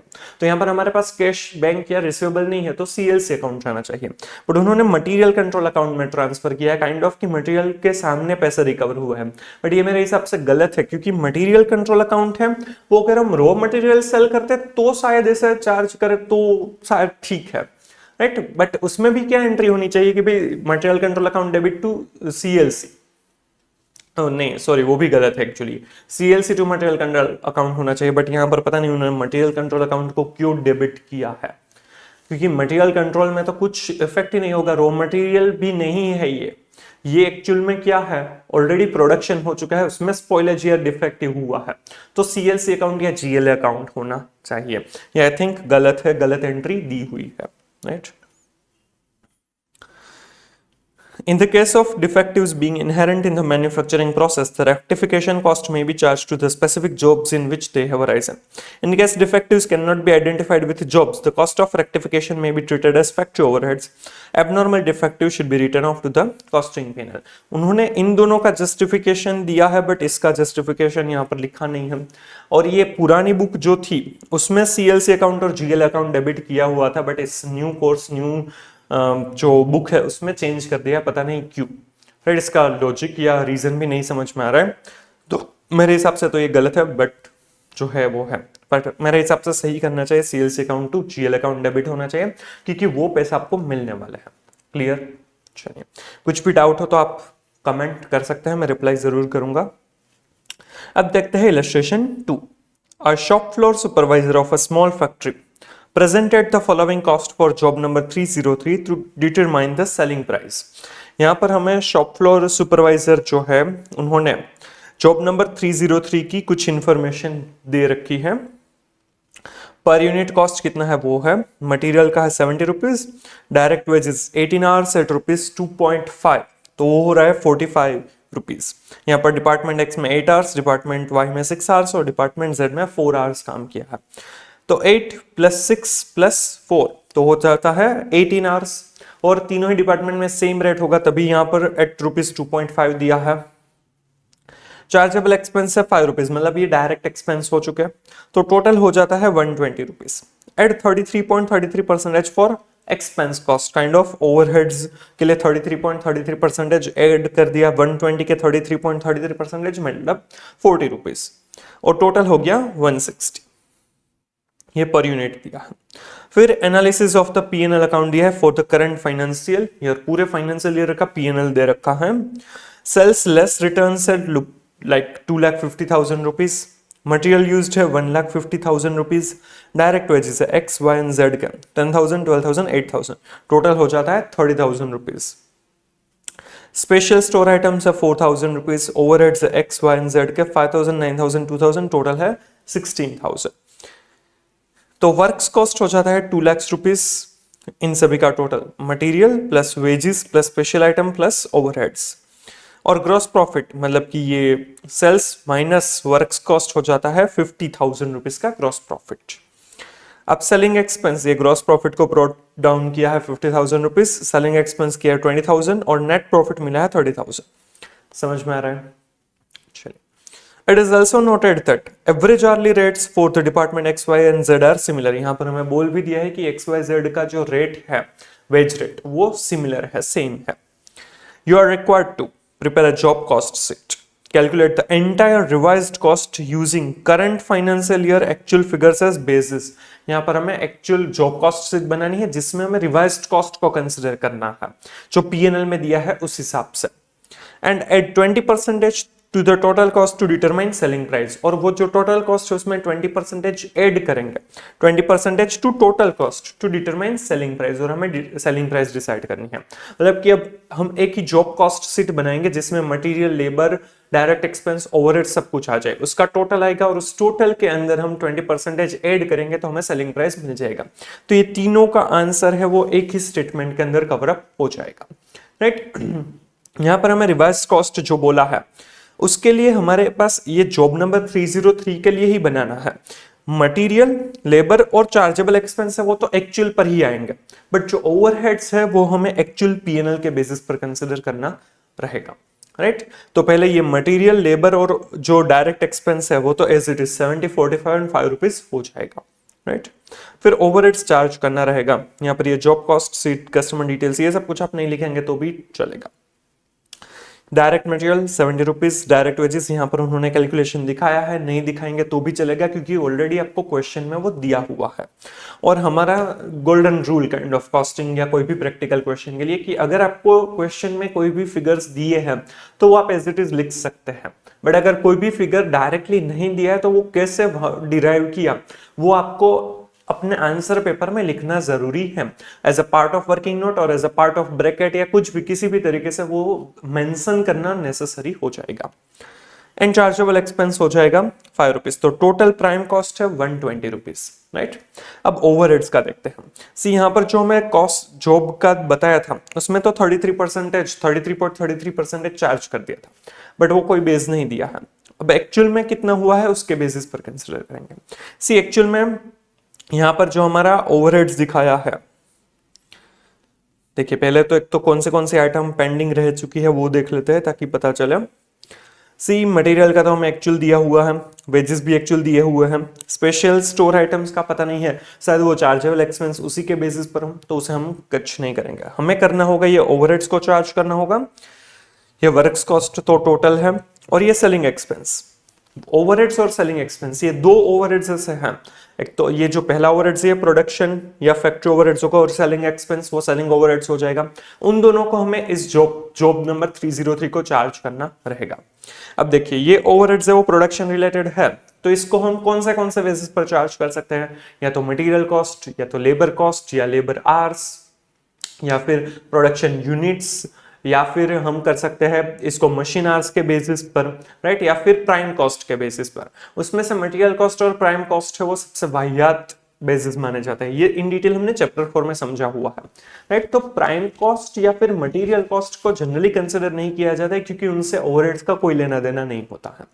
मशीन आवर्स और labour hours both are considered as the best, right, उसको हो सके तब तक कंसिडर करना चाहिए, राइट। अब हमारे पास मशीन आवर्स तो है नहीं, यहां पर तो कहीं पर दिया नहीं है, लेबर आवर्स अवेलेबल है। कैसे, देखिए यहां पर हमें बोला गया है कि भाई तीनों जॉब का जो वेज रेट है वो सिमिलर है, और यहां पर हमें वेज रेट दिया है 2.5 रुपीज, और इस जॉब में कितनी कितनी लेबर आवर्स यूज हुई वो भी दिया हुआ है।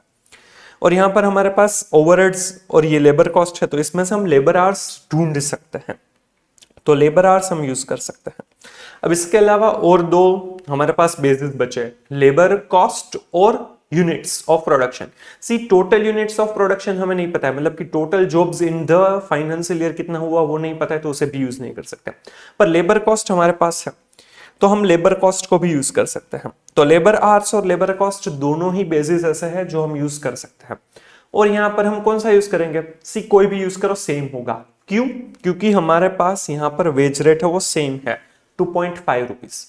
तो आप इसको इस जो डिपार्टमेंट एक्स का ये जो ओवरहेड्स है 16,000 रुपीज, राइट, उसको लेबर कॉस्ट के बेसिस पर, मतलब कि एक्स के लिए एक्स का ओवरहेड्स एक्स के वेजेस के बेसिस पर करो या उसकी लेबर आवर्स के बेसिस पर करो, सेम ही आएगा। क्योंकि इसका जो लेबर कॉस्ट कैसा मिलता है, labour hours into wage rate, और ये वेज रेट तीनों ही डिपार्टमेंट का सेम है, तो यहां पर हमें वेज रेट को कंसिडर करे या ना करे, लेबर आवर्स को कंसिडर करे या ना करे, कुछ फर्क नहीं पड़ेगा, राइट। यहां पर हमें डायरेक्टली लेबर आवर्स की जगह पर लेबर कॉस्ट दिया है, तो सीधा ही अगर हम लेबर कॉस्ट को कंसिडर करेंगे टू एब्जॉर्ब सच ओवरहेड्स तो भी हमारा आंसर आ जाएगा, और वो सेम आएगा क्योंकि यहां पर लेबर रेट जो है वेज रेट है वो सेम है, इसीलिए लेबर आवर्स ही अल्टीमेटली लेबर कॉस्ट का पार्ट है जिसके बेसिस पर हम डिवाइड कर रहे हैं। समझ में आ रहा है? तो यहां पर हम लेबर कॉस्ट के बेसिस पर इस जो ओवरहेड्स है उसको हम डिवाइड करेंगे, राइट। तो देखिए जो ओवरहेड्स हमारा बनता है, ओवरहेड्स डिपार्टमेंट एक्स का हुआ है 5,000 रुपीज और उसका वेजेस है 10,000। तो अगर 5,000 है हमारा ओवरहेड्स, उसको लेबर कॉस्ट के बेसिस पर करेंगे तो 50% ऑफ लेबर कॉस्ट आपको चार्ज करना चाहिए टू दिस जॉब। और हमारा डिपार्टमेंट एक्स, सी यहाँ पर हमें तीनों के लिए आवर्स तो दे रखी थी, डिपार्टमेंट एक्स में 8 आवर्स, डिपार्टमेंट वाई में 6 आवर्स और डिपार्टमेंट जेड में 4 आवर्स। तो 8 आवर्स इंटू 2.5 करेंगे तो हमें फॉर डिपार्टमेंट एक्स कितना वेजेस हुआ वो पता चल जाएगा। 6 इंटू 2.5 करेंगे तो डिपार्टमेंट वाई का लेबर कॉस्ट हमें पता चल जाएगा, और 4 इंटू 2.5 करेंगे तो हमें जेड का पता चल जाएगा। उसका जो भी परसेंटेज आता है ओवरहेड्स के बेसिस पर उसको हम चार्ज कर देंगे एज ओवरहेड्स। तो यहाँ पर 20 रुपीज आता है, इन्होंने यहाँ पर दिखाया है उसके बेसिस पर किया है 2.5 इंटू 8, 2.5 इंटू 6 एंड 2.5 इंटू 4। तो यहाँ पर लिखा है तो बेनिफिट मिल सकता है। अगर हमने डायरेक्ट वेजेस सीधा ही 45 रुपीज लिख दिया क्योंकि ऑलरेडी क्वेश्चन में दिया था, तो आपको यहाँ पर कहीं पर कैलकुलेशन दिखाना होगा कि भाई 20 रुपीज आए कैसे। समझ में आ रहा है? जो फिगर्स आपको डायरेक्टली नहीं दिए है क्वेश्चन में वो आपको कहीं ना कहीं कैसे ना कैसे किसी तरीके से दिखाना जरूरी है। तो डिपार्टमेंट एक्स का आ रहा है कि भाई 50% ऑफ लेबर कॉस्ट आपको चार्ज करना है एज ओवरहेड्स। तो यहाँ पर 20 रुपीज लेबर कॉस्ट है डिपार्टमेंट एक्स का, तो उसके 50% मतलब कि 10 रुपीज आपको चार्ज करने रहेंगे। वैसे ही डिपार्टमेंट वाई और जेड का करेंगे। डिपार्टमेंट वाई का ओवरहेड्स है 9000 और डिपार्टमेंट वाई का वेजेस है 12000। तो 9000 डिवाइड बाय 12000 इंटू 100 तो 75%। डिपार्टमेंट वाई का वेजेस जितना है उसका 75% एज ओवरहेड्स हम चार्ज करेंगे। तो 75% ऑफ ₹50 तो हो जाएगा 11.25 रुपीज। एंड डिपार्टमेंट जेड का है ₹2000 डिवाइड बाय ₹8000। तो 2000 डिवाइड बाय 8000 करेंगे तो हो जाएगा 25%। 25% ऑफ ₹10, ये 10 है वो जेड के वेजेस है, राइट। तो हो जाएगा 2.5। तो इस जॉब को टोटल ओवरहेड्स कितना चार्ज करेंगे हम, इन तीनों का total, that is 23.75। Prime cost plus factory overheads करेंगे तो मिल जाएगा works cost for this job, that is ₹143.75। Simple. चलिए, और एक चीज जो है वो है सेलिंग एक्सपेंस। सेलिंग एक्सपेंस है 20,000 रुपीज। अब देखिए, सेलिंग एक्सपेंस है उसको हमें कौन से बेसिस पर चार्ज करना चाहिए, तो या तो हम उसे सेल्स या सेल्स यूनिट्स के बेसिस पर कर सकते हैं, या फिर अगर कुछ नहीं पता चल रहा है तो वर्क्स कॉस्ट या ऊपर का जो कॉस्ट है उसके बेसिस पर हम कर सकते हैं। अब यहाँ पर हमारे पास सेल्स के यूनिट्स तो दिए नहीं है कि पूरे साल में कितनी जॉब्स बनाई है, कितने यूनिट सेल किए हैं, तो वो हम यूज नहीं कर सकते हैं। इस सेल को यूज कर सकते हैं, बट यहां पर प्रॉब्लम क्या होगा कि ये जो जॉब नंबर 303 है उसकी सेलिंग प्राइस हमें नहीं दे रखी है। हमें एक्चुअल में ये सेलिंग प्राइस जो है वो कैलकुलेट करनी है। हमें बोला है कि भाई टोटल कॉस्ट है उसका 20% प्रॉफिट ऐड करो और फिर सेलिंग प्राइस निकालो। तो इस केस में आपको क्या करना पड़ेगा, अगर आप सेलिंग एक्सपेंस है वो बेस्ड ऑन सेल्स कंसिडर करेंगे तो आपको यहां से रिवर्स कैलकुलेशन पर जाना पड़ेगा, उसमें कुछ अज्यूम करना पड़ेगा, एक्स वगैरह उसके कुछ परसेंटेज, और उस तरीके से जाकर आपको ये सेलिंग एक्सपेंस मिल सकता है। हाँ, डेफिनेटली ये 14.38 नहीं आएगा, कुछ अलग आएगा। यहां पर जो सेलिंग एक्सपेंस है वो वर्क्स ओवरहेड्स के बेसिस पर चार्ज किया, सॉरी वर्क्स कॉस्ट के बेसिस पर उन्होंने एब्जॉर्ब किया हुआ है, क्योंकि सेल्स के बेसिस पर अगर करते तो वो काफी डिफिकल्ट हो जाता। अगर सेल्स के बेसिस पर करना है तो आप कैसे कर सकते हैं कि भाई सेल्स कितना है टोटल 2,50,000 और टोटल सेलिंग एक्सपेंस है 20,000, तो 20,000 अपॉन 2,50,000 कंसिडर करते हैं तो सेल्स के कितने परसेंटेज है वो मिल जाते हैं, और वो जो परसेंटेज है वो यहां पर हमें अप्लाई करना होता। बट यहां पर आपको इस जॉब के लिए सेल्स एज्यूम करके, एक्स वगैरह एज्यूम करके आपको सेलिंग एक्सपेंस निकालने पड़ते हैं। तो उस केस में आपका ये सेलिंग एक्सपेंस भी चेंज हो जाता और ये सेल्स भी चेंज हो जाता, राइट। बट वो भी सही तरीका तो है, बट डिफिकल्ट है। इसीलिए यहां पर उन्होंने क्या किया है, वर्क्स कॉस्ट के बेसिस पर, क्योंकि वर्क्स कॉस्ट है इस सेलिंग एक्सपेंस के आगे का एक्सपेंस वही है, तो वर्क्स कॉस्ट के कुछ परसेंटेज लेकर कि भाई सेलिंग एक्सपेंस इतना है, टोटल सेलिंग एक्सपेंस इतना है, जिसके सामने वर्क्स कॉस्ट उस टाइम पर वर्क्स कॉस्ट इतना हुआ था, तो हमारे केस में जॉब में कितना वर्क्स कॉस्ट हुआ है उसके कितने परसेंटेज होंगे। तो यहाँ पर 20,000 डिवाइड बाय 2 लाख करेंगे तो 10% ऑफ वर्क्स कॉस्ट है वो सेलिंग एक्सपेंस हो जाएगा। तो हमारे जॉब में भी ये जो वर्क्स कॉस्ट दिया है 143.75 उसका 10% हम सेलिंग एक्सपेंस इस जॉब को चार्ज कर देंगे, दैट इज 14.38 रुपीज। समझ में आ रहा है? तो ये सेलिंग एक्सपेंस के लिए यहां पर वर्क्स कॉस्ट यूज किया है, उसके अलावा सेल्स कर सकते हैं बट वो डिफिकल्ट है, तो इट इज एडवाइजेबल कि आप वर्क्स कॉस्ट ही कंसीडर करें। सी जनरली सेलिंग एक्सपेंस वगैरह है उसके बेसिस हमें इन डिटेल इतने नहीं समझाए हैं। हाँ, ओवरहेड्स में पार्ट में कवर अप हुआ है। फैक्ट्री ओवरहेड्स के लिए वो जो 6 बेसिस हमने आगे डिस्कस किए वो है, एडमिन और सेलिंग के लिए भी बताया है, बट वो वेराई होते हैं और वो इतना इन डिटेल समझाया भी नहीं है। सेलिंग के लिए सेल्स के यूनिट्स वगैरह दिए थे, बट वो यहाँ पर पॉसिबल नहीं है, इसीलिए वर्क्स कॉस्ट या फिर ऐसे कोई एक्सपेंसेस, ऐसे कोई कॉस्ट को कंसिडर करना चाहिए जिसके बाद सेलिंग एक्सपेंस आया है। तो यहाँ पर हम वर्क्स कॉस्ट को कंसिडर कर रहे हैं। तो 10% ऑफ वर्क्स कॉस्ट यहाँ पर कंसिडर किया। Works cost per less selling expense करेंगे तो टोटल एक्सपेंस मिल जाएगा, टोटल कॉस्ट। उसमें हम 20% ऑफ टोटल कॉस्ट ऐड करेंगे एज अ प्रॉफिट, तो मिल जाएगा सेलिंग प्राइस। Simple, easy. चलिए तो ये हमारा इलस्ट्रेशन 2 था। थोड़ा सा ये जो 2 पॉइंट्स है ये इंपॉर्टेंट है, एक तो ओवरहेड्स और ये सेलिंग एक्सपेंस, जिसमें गलती हो सकती है।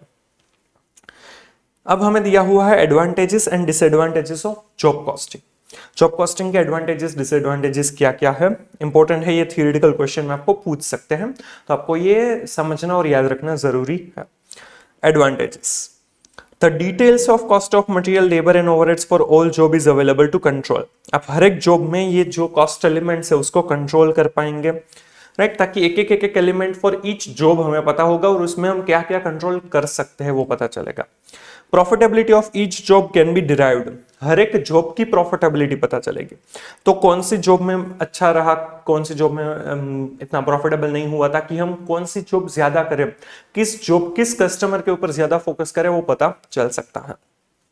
इट फैसिलिटेट्स प्रोडक्शन प्लानिंग, पहले से प्रोडक्शन प्लानिंग अच्छे से कर पाएंगे कि भाई इतनी जॉब ऑन हैंड है, इतनी जॉब का हमें ऑर्डर मिल रहा है, तो कैसे क्या कब कैसे करेंगे जिससे हमारा अच्छे से काम हो जाए, ज्यादा प्रॉफिट मिले, राइट, वो सारी चीजें। Budgetary control and standard costing can be applied in job costing, जो बजटरी कंट्रोल और स्टैंडर्ड कॉस्टिंग है जिससे हमारा कॉस्ट कंट्रोल हो सकता है, वो हम जॉब कॉस्टिंग में भी अप्लाई कर सकते हैं। पहले से बना ले कि भाई ये जॉब के लिए हमें इतना बजट या इतना स्टैंडर्ड कॉस्ट चाहिए होगा और एक्चुअल में कितना हुआ, फिर दोनों को कंपेयर कीजिए, वेरिएंस निकालिए और फिर उसके लिए स्टेप्स लीजिए जिससे कॉस्ट हमारा कंट्रोल हो सके। नेक्स्ट जॉब्स में आप वो अप्लाई कर सकते हैं। And spoilage and defective can be identified and responsibilities can be fixed accordingly. यहाँ पर each job के लिए आप मटेरियल प्रोडक्शन वगैरह अलग अलग रिकॉर्ड करते हैं, तो उनसे क्या होगा कि हर एक जॉब में स्पॉइलेज डिफेक्टिव कितना है वो पता चलेगा और उस हिसाब से आप अपना लॉसेस वगैरह या फिर आपको उसको चार्ज करना है वो कर पाएंगे, तो ईजी हो जाएगा, बेनिफिशियल होगा। तो ये सारे एडवांटेजेस दिए गए हैं कि हर एक जॉब के लिए मटेरियल लेबर वगैरह ओवरहेड्स है उसको कंट्रोल कर पाएंगे, हर एक जॉब की प्रॉफिटेबिलिटी पता चलेगी, हर एक जॉब के लिए प्रॉपरली प्लान करेंगे, हर जॉब में हम स्टैंडर्ड बजटरी अप्लाई कर सकते हैं जिससे कॉस्ट कंट्रोल हो, और स्पॉइलेज और डिफेक्टिव जो है वो पता चलेंगे ईच जॉब में जिसको हम अच्छे से ट्रीट कर सकें। Disadvantages: job costing is costly and laborious method. आपको हर एक जॉब का कॉस्ट निकालना है तो वो टाइम कंज्यूमिंग हो जाएगा, लेबरियस मेथड हो जाएगा, कॉस्टली हो जाएगा, क्योंकि उसके लिए टाइम डिवोट करना पड़ेगा, टाइम और उसके बाद रिसोर्सेज आप डिवोट करेंगे तो कॉस्ट बढ़ेगा। As a lot of clerical processes involved in the chances of error is more. Clerical process ज्यादा है कि भाई ये मटेरियल किस जॉब को गया, ये मटेरियल किस जॉब को गया, क्योंकि यहाँ पर हर एक जॉब अलग अलग है, उनसे बेनिफिट मिल रहा है, बट वो काम करने में वो जो कॉस्ट अलोकेशन करना है, सबका अलग अलग कॉस्ट आइडेंटिफाई करना है, that is a time consuming task, clerical processes, और उसी वजह से गलतियां होने के भी चांसेस बढ़ जाएंगे, राइट, क्योंकि आपको हर एक जॉब में आइडेंटिफाई डिवीजन करना रहेगा। This method is not suitable in inflationary condition. अगर इन्फ्लेशन बहुत ही ज्यादा हो रहा है तो मतलब कि कॉस्ट बहुत ज्यादा बढ़ रहा है तो बहुत ही बेनिफिशियल नहीं है, क्योंकि आप नेक्स्ट जॉब जो करेंगे उसमें जो आपका प्रीवियस जॉब से उनका कोई भी डेटा काम नहीं आएगा, क्योंकि उस टाइम पर आपको जो प्रीवियस जॉब में जो काम किया है उनसे तो आपका जो एक्सपेंसेस है, प्राइस है, वो बढ़ गए होंगे, तो इन्फ्लेशन हो रहा है तो प्रीवियस जॉब का डेटा कुछ काम का नहीं होगा। Previous records of cost will be meaningless if there is any change in market condition. Even market condition change हो जाती है, वर्क कल्चर या फिर जो फीचर्स वगैरह है वो चेंज हो जाते हैं, जिस तरह से सेल वगैरह करते हैं वो चेंज हो जाते हैं, तो भी आपके लिए कुछ काम का नहीं होगा। जैसे कि कोविड के पहले जिस तरह से बिजनेस होता था और कोविड के बाद जिस तरह से बिजनेस हो रहा है उसमें काफी डिफरेंस है। अभी ऑनलाइन के ऊपर, इंटरनेट के ऊपर काफी डिपेंडेंट हो चुके हैं हम लोग, राइट, बहुत सारी चीजें आफ्टर कोविड। तो ये जो चीजें हैं उस वजह से आप प्रीवियस जॉब को कंसिडर नहीं कर सकते हैं अगर मार्केट कंडीशन भी चेंज हो रही है तो 4 डिसएडवांटेजेस दे रखे। एक तो कॉस्टली और लेबरियस मेथड है, क्लरिकल प्रोसेस ज्यादा है तो एरर्स ज्यादा हो सकते हैं, अगर इन्फ्लेशनरी मार्केट है, इन्फ्लेशनरी कंडीशन है तो ये सूटेबल नहीं है। एंड लास्ट वन की अगर आपकी मार्केट कंडीशन, आप जिस इंडस्ट्री में काम करते हैं वहां पर मार्केट कंडीशन चेंज हो चुकी है तो ये जॉब कॉस्टिंग इतना बेनिफिशियल नहीं होगा, राइट। ये थियोरेटिकल क्वेश्चन में आपको पूछ सकते हैं, इंपॉर्टेंट है। फिर यहाँ पर difference between job costing and process costing दिया है। प्रोसेस कॉस्टिंग है वो हमारा चैप्टर 10 का पार्ट है, चैप्टर 10 में इन डिटेल कवर अप करेंगे, तो ये जो डिफरेंस है वो भी हम चैप्टर 10 के साथ कवर अप करेंगे, राइट। पर मैंने आपको चैप्टर 8 में बोला था कि भाई हम चैप्टर 8 में जो बैच कॉस्टिंग और जॉब कॉस्टिंग का जो डिफरेंस दिया है वो हम चैप्टर 9 के साथ कवर अप करेंगे, तो वो यहाँ पर हम कवर अप करते हैं क्योंकि ऑलरेडी हमने जॉब कॉस्टिंग का कॉन्सेप्ट समझ लिया है, राइट। तो ये difference between job and batch costing है वो चैप्टर 8 में से कवर अप कर रहे हैं। चैप्टर 8 में 8.15 पर दिया हुआ है, ये भी थ्योरेटिकल क्वेश्चन इंपॉर्टेंट है, एक दो बार पूछा भी हुआ है, न्यू कोर्स में पूछ सकते हैं। Job costing, batch costing. Method of costing, job costing है उसमें method of costing use for non standard and non repetitive products produced as per customer specification and against specific orders. Job costing के अंदर जो costing है वो non standard और non repetitive products के लिए है, जो अलग अलग है, कस्टमर के स्पेसिफिकेशन, कस्टमर के ऑर्डर के बेसिस पर बनता है, राइट। तो ये जो स्पेसिफिक ऑर्डर है उसके सामने कॉस्ट कैलकुलेट किया जाता है। जबकि बैच कॉस्टिंग में homogeneous products produced in a continuous production flow in lots. जबकि बैच कॉस्टिंग में होमोजीनियस एक जैसे ही प्रोडक्ट्स बनाए जाते हैं और ये कंटिन्यू प्रोडक्शन चलता रहता है। प्रोड्यूसर जो है, मैन्युफैक्चरर है, वो सोचता है कि मुझे क्या सेल करना है। जबकि जॉब कॉस्टिंग में कस्टमर जितना जो जैसे बताता है वैसे प्रोडक्शन किया जाता है। Job costing, cost determined for each job, हर एक जॉब का कॉस्ट निकाला जाता है। In batch costing, cost determined in aggregate for the entire batch and then arrived at on per unit basis. पहले पूरी बैच का कॉस्ट निकालते हैं और उसमें से जितने यूनिट्स उस बैच में बने उनसे डिवाइड कर दिया जाता है ताकि पर यूनिट कॉस्ट हमें पता चल सके। जबकि जॉब में जॉब इटसेल्फ कॉस्ट यूनिट है, तो उस जॉब का पूरा जो कॉस्ट है वो कैलकुलेट किया जाता है। Jobs are different from each other and independent of each other. Each job is unique. हर एक जॉब यूनिक है, अलग है, इंडिपेंडेंट है। उसमें एक जॉब का दूसरी जॉब से कोई लेना देना नहीं है। हाँ, बेस ले सकते हैं बट सेम नहीं होगा। जबकि batch costing products produced in a batch are homogeneous and lack of individuality. यहाँ पर बैच में सारे के सारे प्रोडक्ट्स है वो सेम होंगे, उनकी अपनी इंडिविजुअलिटी नहीं होगी, वो सिमिलर प्रोडक्ट्स, आइडेंटिकल प्रोडक्ट्स बनेंगे। जबकि जॉब में ऐसा नहीं होता है, राइट। तो ये डिफरेंस दिया हुआ है। जॉब कॉस्टिंग में हम non standard, non repetitive products, customer specific product के लिए कॉस्टिंग करते हैं। जबकि बैच कॉस्टिंग में होमोजीनियस प्रोडक्ट्स हैं, वो कंटिन्यूअस प्रोडक्शन फ्लो में बनती रहती है और उसका कॉस्टिंग करते हैं। जॉब कॉस्टिंग है वो हर एक जॉब का कॉस्ट डिटरमाइन कर लिया जाता है, जबकि बैच कॉस्टिंग में पूरी बैच का कॉस्ट डिटरमाइन करता है और उसको number of units produced in a batch से डिवाइड करते हैं ताकि पर यूनिट कॉस्ट मिले। जॉब कॉस्टिंग है उसमें हर एक जॉब है वो यूनिक है, अलग है, जबकि बैच कॉस्टिंग में हर एक प्रोडक्ट आइडेंटिकल है, सिमिलर होंगे, राइट। ये आपको डिफरेंस पूछ सकते हैं, तो ये अच्छे से समझकर चाहिएगा, पढ़कर चाहिएगा, राइट। तो ये डिफरेंस फिर जो ये जॉब कॉस्टिंग, प्रोसेस कॉस्टिंग का चैप्टर 10 के साथ कवर अप करेंगे। यहाँ पर हमारा इलस्ट्रेशंस और थ्योरी कॉन्सेप्ट सब कुछ कवर अप हो जाता है। अब हम करेंगे प्रैक्टिकल क्वेश्चंस जो दिया है 9.16 पर। Practical question 1, in effect following the job costing method, an abstract from the WIP as on 30th September was prepared as under। यहाँ पर हमें 30th सितंबर की WIP जो है उसकी इंफॉर्मेशन दे रखी है। Job number, materials, direct hours, labour and factory overheads applied. ये जॉब नंबर 115 है, उसमें 1325 का मटेरियल यूज हो चुका है। ये WIP की इंफॉर्मेशन है, मतलब कि इतना वर्क ऑलरेडी हो चुका है बट ये अभी तक फिनिश्ड नहीं हुआ है। डायरेक्ट आवर्स 400 थी, उसमें लेबर, मतलब उस हिसाब से लेबर है वो 800 रुपीज के हुए और फैक्ट्री ओवरहेड्स अप्लाइड है वो 640 रुपीज का। फिर 118 जॉब, उसमें 810 का मटेरियल, डायरेक्ट आवर्स 250, लेबर है 500 रुपीज और फैक्ट्री ओवरहेड्स है 400 रुपीज। 120 जॉब है, उसमें मटेरियल ऑलरेडी 765 का हो चुका है, 300 आवर्स यूज हो चुके हैं जिसका कॉस्ट हो रहा है 475 लेबर का और ओवरहेड्स है 380। तो इन WIP टोटल मटेरियल है 2900, टोटल लेबर है 1775 और टोटल ओवरहेड्स है 1420। Material used in October were as follow, October month में कितना कितना मटेरियल यूज हुआ है वो बताया है। Material requisition number, job number और कॉस्ट। यहां पर एक्चुअल में हमें क्या करना है वो देख लेते हैं। क्वेश्चन क्या पूछा है, you are asked to compute the factory cost of the completed jobs, जितनी जितनी जॉब्स कंप्लीट हुई है ड्यूरिंग द मंथ, यहां पर हमें अक्टूबर का डेटा है तो अक्टूबर में जितनी कंप्लीट हुई है उसका फैक्ट्री कॉस्ट निकालना है। फैक्ट्री कॉस्ट कैसे मिलता है, प्राइम कॉस्ट प्लस जो हमारा ओवरहेड्स है, फैक्ट्री ओवरहेड्स वो, और ओपनिंग डब्ल्यूआईपी या क्लोजिंग डब्ल्यूआईपी हो तो उसे माइनस करना है। बट यहाँ पर कंप्लीटेड जॉब्स है तो क्लोजिंग डब्ल्यूआईपी जो है वो तो आएगा नहीं, ओपनिंग डब्ल्यूआईपी है उसका कॉस्ट भी ऐड करेंगे तभी हमें टोटल फैक्ट्री कॉस्ट मिलेगा।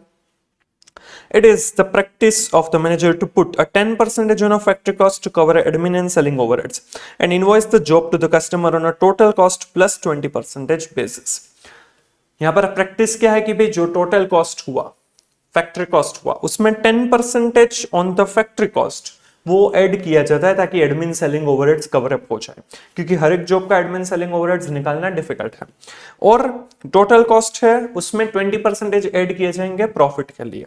Determine the invoice price of this 3 jobs, जो 3 जॉब्स कंप्लीट हुई होगी उसके बारे में हमें बताना है कि भाई कितना कॉस्ट हुआ। जॉब्स कौन से कंप्लीट हुई है ये आगे के पैराग्राफ में। Job 115, 118 and 120 were completed in October. ये 115, 118 और 120 है वो अक्टूबर मंथ में कंप्लीट हुई है तो उसका फैक्ट्री कॉस्ट निकालना है, उसका टोटल कॉस्ट निकालना है, इसमें प्रॉफिट ऐड करना है और सेलिंग प्राइस डिसाइड करनी रहेगी।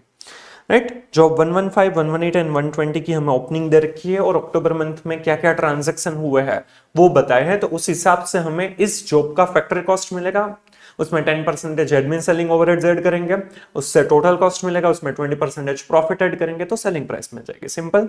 चलिए, तो ये ओपनिंग डब्ल्यूआईपी दे रखा है मटेरियल, लेबर और फैक्ट्री ओवरहेड्स का, वो सब कुछ टोटल होगा, प्लस अक्टूबर मंथ में मटेरियल, लेबर, ओवरहेड्स भी ऐड किए जाएंगे। तो देखिए मटेरियल रिक्विजिशन नंबर है। मटेरियल रिक्विजिशन किस लिए होता है कि भाई मटेरियल प्रोडक्शन के लिए चाहिए तो वो जो प्रोडक्शन डिपार्टमेंट है वो स्टोर्स डिपार्टमेंट को देता है कि भाई इतना मटेरियल चाहिए, वो मटेरियल रिक्विजिशन देता है, उसके सामने स्टोर्स डिपार्टमेंट मटेरियल इश्यू करते हैं। राइट, तो 54 नंबर की रिक्विजिशन है, उसमें 118 जॉब के लिए 300 रुपीज का मटेरियल दिया है। फिर 55 नंबर की जॉब है उसमें 118 के लिए 425 का मटेरियल दिया है। 56 के लिए 56 में भी 118 के लिए है 515 रुपीज का मटेरियल। 57 में 120 के लिए है 665 का। 58 में 121 के लिए है 910 रुपीज का मटेरियल और 59 में है 124 जॉब के लिए 720 रुपीज का। तो टोटल मटेरियल इश्यू हुआ है 3535 का। A summary for labor hours deployed during the October is as under। यहाँ पर हमें अक्टूबर मंथ में कितना लेबर आवर्स यूज हुआ है वो दिया है। जॉब 115 में शॉप ए और शॉप बी, 2 शॉप से उसमें कितनी कितनी आवर्स हुई है। शॉप ए में 25 और शॉप बी में भी 25।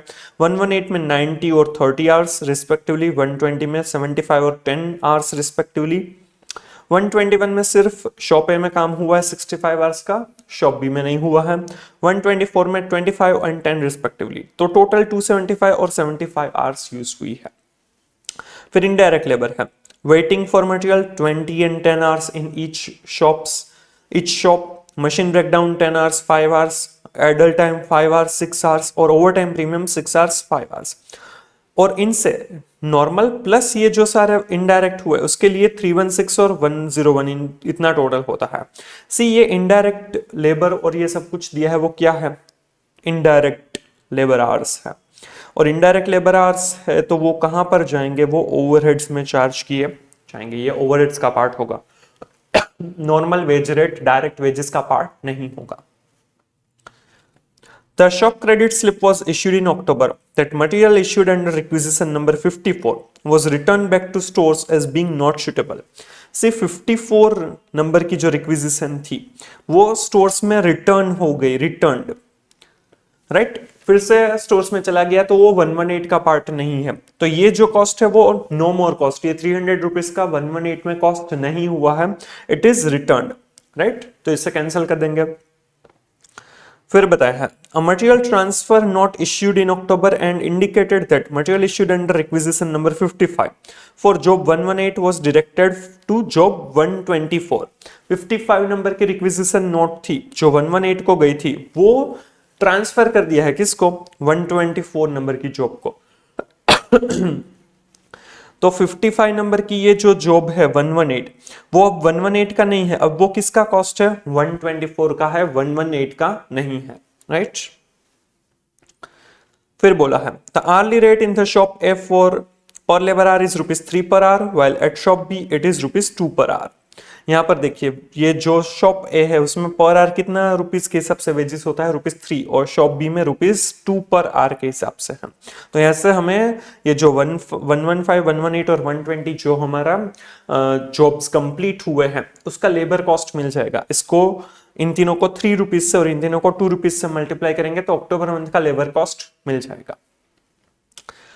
फिर बोला है the factory overhead is applied at the same rate in September. सितंबर में जिस तरीके से फैक्ट्री ओवरहेड्स अप्लाई किए थे, एब्जॉर्ब किए थे, वैसे ही सितंबर मंथ में किए जाएंगे। और फिर ये जो 115, 118, 120 कंप्लीट हो चुके हैं तो उसका मटेरियल लेबर ओवरहेड चार्ज देखेंगे, उससे फैक्ट्री कॉस्ट निकालेंगे क्योंकि हमें कंप्लीटेड जॉब्स का फैक्ट्री कॉस्ट पूछा है। उसमें एडमिन सेलिंग के 10% ऐड करेंगे और 20% प्रॉफिट के, तो हमें सेलिंग प्राइस मिल जाएगा। सी यहाँ पर लेबर कॉस्ट का तो पता चल गया, ओवरहेड्स बोला कि भाई सितंबर मंथ के हिसाब से करना है, वो हमें देखना होगा। मटेरियल के लिए ये दिया है कि भाई मटेरियल कितना कितना इश्यू हुआ है, राइट। तो देखिए हमारे पास 115, 118 और 120 इन तीन का ही हमें कैलकुलेट करना है। तो देखिए 118 का हमें पहले ये दिया था, पहले जो 54 नंबर की रिक्विजिशन, बट वो रिटर्न हो गया सो वो कॉस्ट नहीं है। फिर 118 में 55 नंबर की रिक्विजिशन थी जो रिटर्न हो सॉरी वो ट्रांसफर हो चुकी है 124 जॉब को, जॉब नंबर 124 को, तो वो भी अब 118 का कॉस्ट नहीं है, राइट। अब है 56 नंबर की जो रिक्विजिशन है वो 118 का है, तो 118 में मटेरियल कॉस्ट कितना हुआ है, 515 रुपीज, ये हो जाएगा 118 में चार्ज किया जाएगा, सिंपल। फिर 57 जो है वो 120 में ट्रांसफर किया, तो 120 भी हमें देखना है, तो ये 120 में 665 का मटेरियल कॉस्ट देखेंगे। 121 का हमें कुछ नहीं करना है, ना ही 124 का कुछ करना है, राइट। तो हमारे लिए 115, 118 और 120 का मटेरियल कॉस्ट हमें मिल चुका, लेबर कॉस्ट हमें मिल जाएगा यहाँ पर मल्टीप्लाई करेंगे तो, और ओवरहेड्स है वो सितंबर के हिसाब से करेंगे, राइट। तो वो ओवरहेड्स का देखते हैं उसके अलावा किस तरह से चार्ज होगा।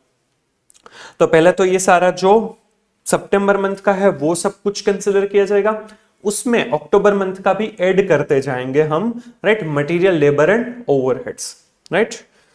तो लेबर है वो 115 के लिए है 25 into 3 एंड शॉप बी के लिए है ₹2 के हिसाब से। तो कितना कितना हो जाएगा, 25 into 3 मतलब कि 75 प्लस 50, 25 into 2 तो हो जाएगा 125 रुपीज।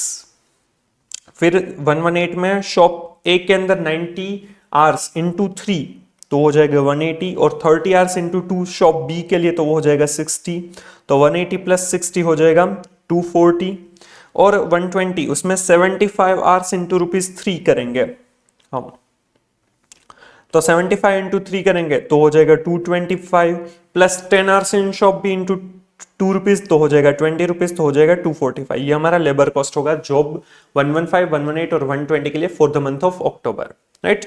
मटेरियल कॉस्ट में 115 का तो कुछ नहीं है, 118 में जाएगा 515 और 120 में जाएगा 665, सिंपल।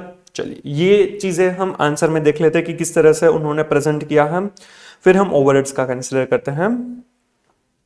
चलिए तो ये factory cost statement of completed jobs दिया है, मंथ, उसमें जॉब नंबर कौन सा है, मटेरियल, डायरेक्ट लेबर और फैक्ट्री ओवरहेड्स कितना कितना है, और उसका फैक्ट्री कॉस्ट कितना है, वो इन तीनों का टोटल फैक्ट्री कॉस्ट। सी आप इसकी जगह पर ऐसा भी बना सकते हैं, इसका लाइक हॉरिजॉन्टल सॉरी वर्टिकल कर दे कि यहाँ पर लाइक इस तरह से कि भाई ये पर्टिकुलर्स और ये फिर ये जॉब 115, 120 सॉरी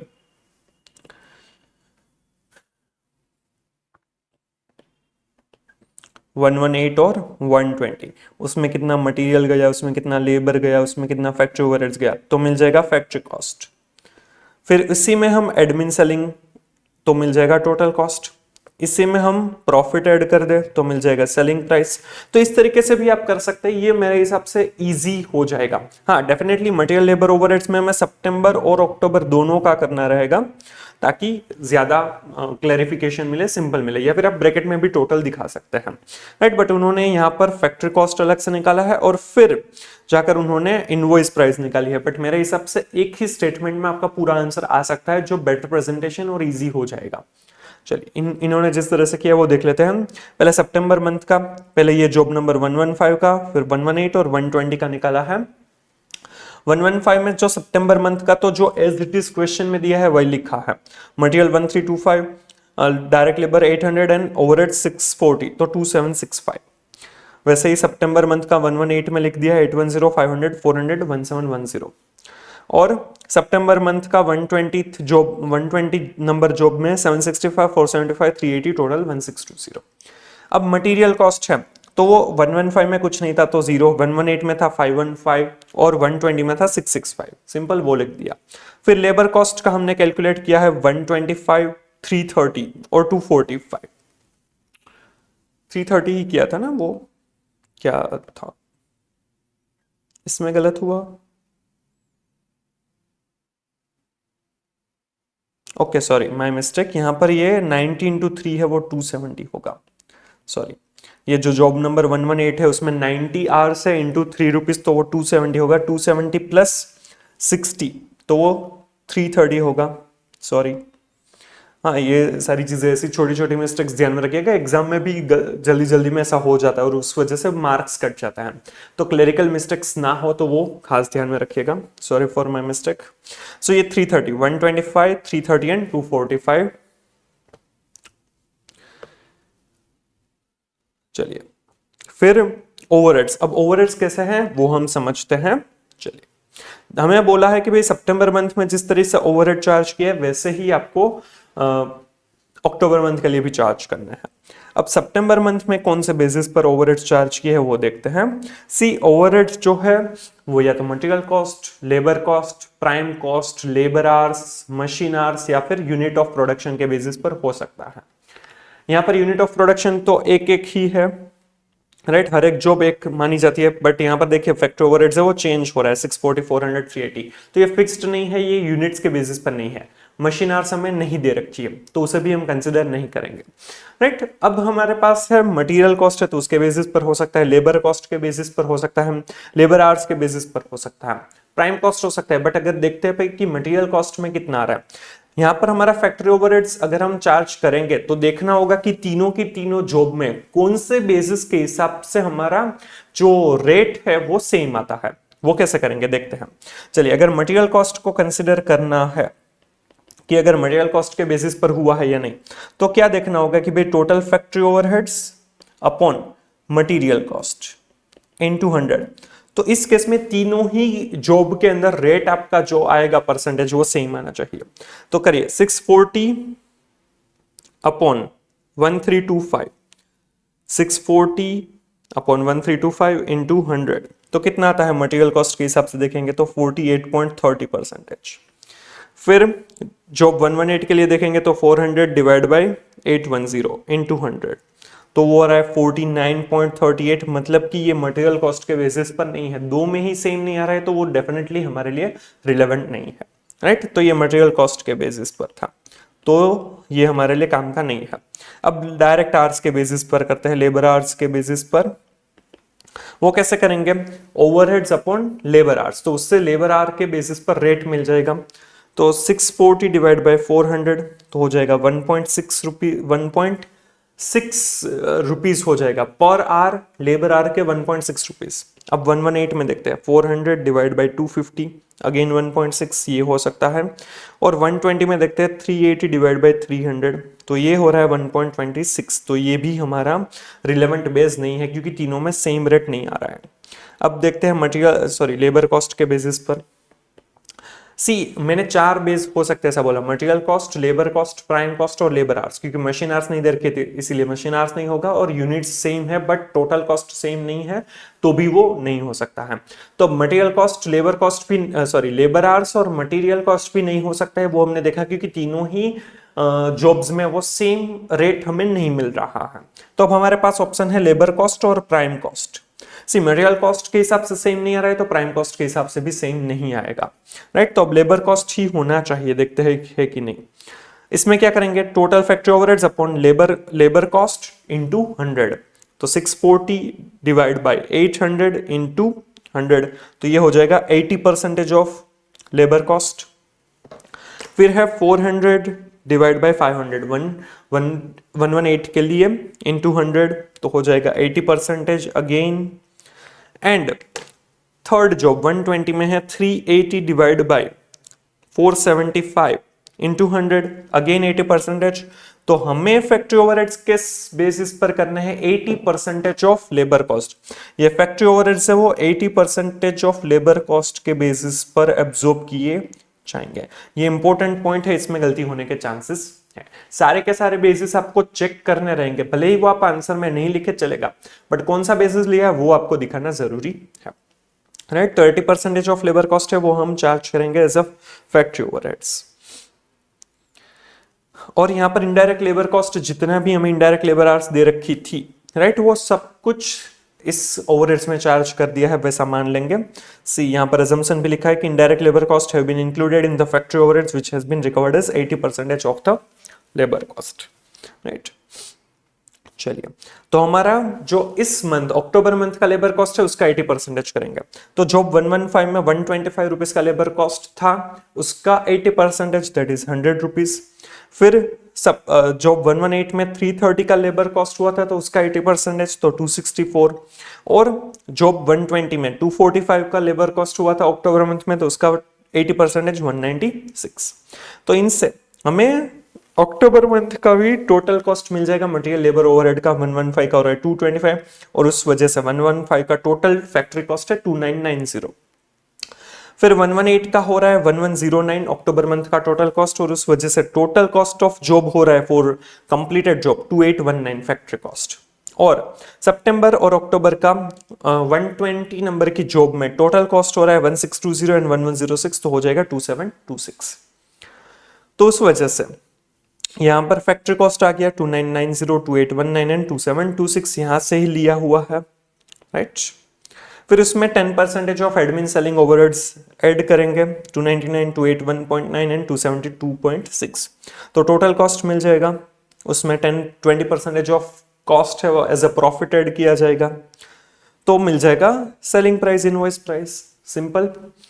ये इस तरीके से भी कर सकते हैं, बट मैंने जो ये बोला आपको कि अगर आप इस तरीके से करते कि एक ही स्टेटमेंट में सब कुछ material for September October, labour for September October, overheads for September October, इनसे आपको टोटल फैक्ट्री कॉस्ट मिल जाता, उसमें एडमिन सेलिंग 10% ऐड कर दे, टोटल कॉस्ट मिल जाता, प्रॉफिट के 20% ऐड कर दे सेलिंग। यहां पर ये जॉब 115, 118 और 120, मतलब कि ये जो स्टेटमेंट दिया है इसी के ऊपर हम इसका एक्सटेंशन भी ऐड कर देते हैं फैक्ट्री कॉस्ट का भी, तो वो बेटर प्रेजेंटेशन है। और यहां पर देखिए ओवरहेड्स 80% के बेसिस पर लिया है, उसका कोई भी वर्किंग इन्होंने नहीं दिया है, बट हमें वर्किंग नोट में ये दिखाना जरूरी है, अदरवाइज हमारे मार्क्स कट सकते हैं, राइट। तो हमें 80% पर कैसे पहुंचे और 80% क्यों लिया वो हमें मेंशन करना जरूरी रहेगा। क्लियर। चलिए, तो ये हमारा प्रैक्टिकल क्वेश्चन 1 था, होपफुली आपको समझ में आ गया होगा। अब हम देखते हैं प्रैक्टिकल क्वेश्चन 2। ये डिफिकल्ट नहीं है बट लेंथी क्वेश्चन है, क्योंकि इस मॉड्यूल के ही 2 पेजेस का तो क्वेश्चन है, और इसका आंसर जो दिया है वो भी बहुत ही अजीब तरीके से दिया है, बट काफी इजी क्वेश्चन है। थोड़ा सा एक ट्रिक आपको पता है, आपका जो फेवरेट पार्ट होता है कॉस्टिंग में या फिर अपने सीए फाउंडेशन में अकाउंट्स में भी पढ़ा था, उसी को हम यहाँ पर कंसिडर करेंगे। उससे आंसर थोड़ा सा लेंथी लगेगा, बट आपका आंसर सही होने के पूरे चांसेस हो जाएंगे। इन्होंने जिस तरीके से आंसर दिया है वो थोड़ा सा समझने के लिए भी डिफिकल्ट है और करने के लिए भी, क्योंकि हम इस तरीके से सॉल्व करेंगे तो गलती होने के पूरे चांसेस है। बट मैं आपको बताऊंगा इजीएस्ट सॉल्यूशन, थोड़ा सा लेंथी है बट इजीएस्ट है, और आपका फेवरेट पार्ट भी है, तो आपको जल्दी से समझ में आ जाएगा, राइट। तो ये क्वेश्चन नंबर 2 थोड़ा सा लेंथी है बट इजीली समझ में आ जाएगा, राइट। तो वो सॉल्व करते हैं। Ares Plumbing and Fitting Limited APFL deals in plumbing materials and also provides plumbing services to its customers.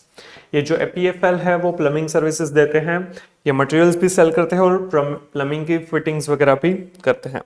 On 12th August 22, APFL received a job order for a students' hostel to supply and fitting of plumbing materials. यहाँ पर 12th अगस्त को एक hostel में प्लमिंग का पूरा fitting वगैरह करने के लिए ऑर्डर मिला. The work is to be done on the basis of specification provided by the hostel owner. Hostel owner जिस तरह से बोलेंगे उस तरीके से वो फिटिंग वगैरह करना है. Hostel will be inaugurated on 5th September 22 and the work is to be completed by 3rd September 22. So inauguration है वो 5th September को होने वाला है, 3rd September तक काम सब कुछ कंप्लीट हो जाना चाहिए. Following are the details related with the job work. Right यहाँ पर ओनर जिस तरह से बोलेंगे उस तरह से काम करना है, तो ये जॉब वर्क होगा और यहाँ पर जॉब कॉस्टिंग अप्लाई किया जाएगा. डायरेक्ट मटेरियल्स, यहाँ पर डायरेक्ट मटेरियल के कॉस्ट के बारे में इंफॉर्मेशन है.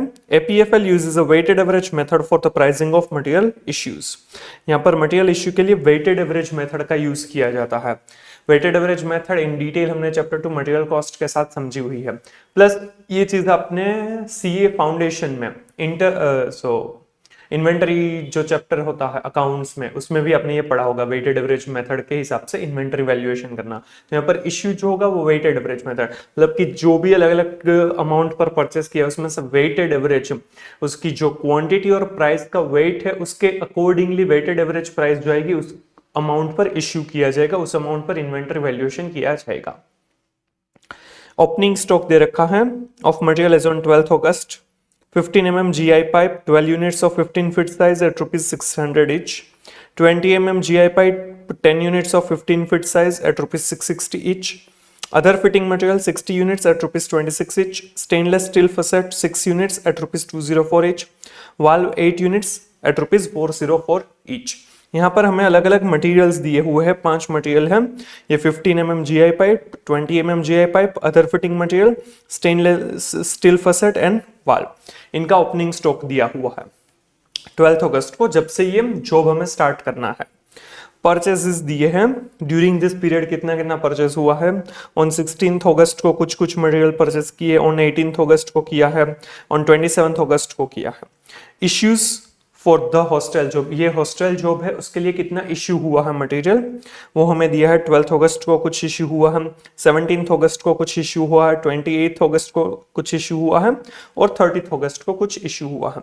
जितना इश्यू हुआ है उसमें कोई भी प्राइस नहीं है क्योंकि यहाँ पर वेटेड एवरेज मेथड पर प्राइस जो है वो ली जाएगी. परचेस कितना कितना किया है, कितनी क्वांटिटी और प्राइस कितनी थी वो हमें दिया हुआ है. तो यहाँ पर जो इश्यू है वो वेटेड एवरेज मेथड से हमें कंसिडर करना है और जितना इश्यू हुआ है वही हमारा क्या होगा, मटेरियल कंज्यूम्ड, और ये मटेरियल कॉस्ट बन जाएगा. राइट तो यहाँ पर ये मटेरियल कॉस्ट हमें कैलकुलेट करना है. ये मटेरियल कॉस्ट कैलकुलेट करना होगा तो उसके लिए हम जो अब CA फाउंडेशन में जो सीखा है, राइट, जिस तरह से वेटेड एवरेज के हिसाब से रिसिप्ट इश्यू और वो क्लोजिंग स्टॉक वाली आप 3-3 कॉलम्स हर एक में बनाते थे, उस तरीके से हम यहाँ पर करेंगे तो हमें मटेरियल कॉस्ट मिल जाएगा. राइट हर एक मटेरियल के लिए यहाँ पर 5 अलग अलग मटेरियल यूज किए गए, सभी के लिए उस तरीके से हमें मिलेगा. ये हमने चैप्टर 2 मटेरियल कॉस्ट में भी समझा हुआ है. फिर डायरेक्ट लेबर के बारे में है. Plumber 180 hours at ₹50 per hour includes 12 hours of overtime. Helper 192 hours at ₹35 per hour includes 24 hours overtime. Overtimes are paid at 1.5 times of the normal wage rate. यहाँ पर 2 टाइप के worker है, उनकी कितनी आवर्स काम किया है और वेज रेट कितना है वो दिया हुआ है, और ओवर टाइम आवर्स कितने हैं वो भी हमें दिए हुए हैं. ओवर टाइम में 1.5 टाइम्स पे किया जाता है. ओवरहेड्स आर अप्लाइड एट ₹13 पर लेबर आवर. ओवरहेड्स जो है वो लेबर आवर्स के 13 रुपीज पर आवर के हिसाब से पे किए जाते हैं. तो जितनी लेबर आवर्स हुई है, मतलब यहाँ पर 180 प्लस 192, मतलब कि ये हो जाएगा 7 प्लस 372 आवर्स. 372 आवर्स इंटू ₹13 करेंगे तो हमें ओवरहेड्स मिल जाएगा. Pricing policy. It's company's policy to price all orders based on achieving a profit margin of 25% on sales price. Sales price के ऊपर 25% प्रॉफिट ऐड किया जाएगा. तो total cost plus profit is equal to selling price होगा। तो उस तरीके से हम कंसिडर करेंगे। टोटल कॉस्ट हमारा मटेरियल, लेबर और ओवरहेड्स आ जाएगा। You are required to calculate the total cost of the job, calculate the price to be charged from the customer. कितना कॉस्ट है टोटल और कितनी प्राइस हमें चार्ज करनी है वो हमें कंसिडर करना है। लेबर और ओवरहेड्स जो है वो इजी है। मटेरियल का पार्ट बहुत ही लेंथी दिया है, इसीलिए ज्यादातर स्टूडेंट्स हैं वो कंफ्यूज हो जाते हैं, डर जाते हैं। बट हम जो इजी वे में करने वाला है यहाँ पर, जो आप सीए फाउंडेशन में जिस तरह से इन्वेंटरी चैप्टर में वेटेड एवरेज वगैरह सोल्व करते थे वैसे ही करेंगे। सीए इंटर में भी चैप्टर 2 मटेरियल कॉस्ट में भी हमने ये समझा हुआ है, उसी तरीके से करेंगे तो आपका ये आंसर बहुत ही इजीली हो जाएगा। थोड़ा सा लेंथी है बट इजी है। चलिए, तो यहाँ पर हमें मटेरियल कंज्यूम्ड कैलकुलेट करना है, मटेरियल कॉस्ट वही हो जाएगा। तो मटेरियल कॉस्ट हमें कैलकुलेट करना है, तो जितना जितना इश्यू हुआ है उसकी जितना टोटल होगा वो हमारा मटेरियल कॉस्ट हो जाएगा।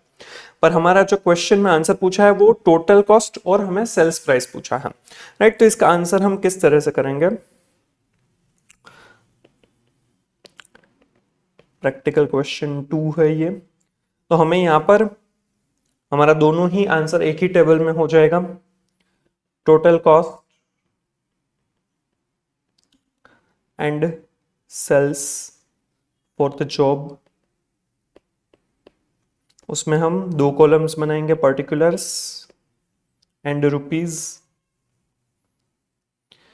यहां पर हमारा मटेरियल कॉस्ट पहला आएगा, सबसे पहले जो 5 मटेरियल का है वो हम लिखेंगे, फिर लेबर और ओवरहेड्स। तो यहाँ पर हम थोड़े से 10-15 लाइंस की जगह छोड़ देते हैं और फिर हम वर्किंग नोट बनाएंगे। वर्किंग नोट में हम ये पूरा जो मटेरियल, लेबर वगैरह है वो सब कुछ सोल्व करेंगे।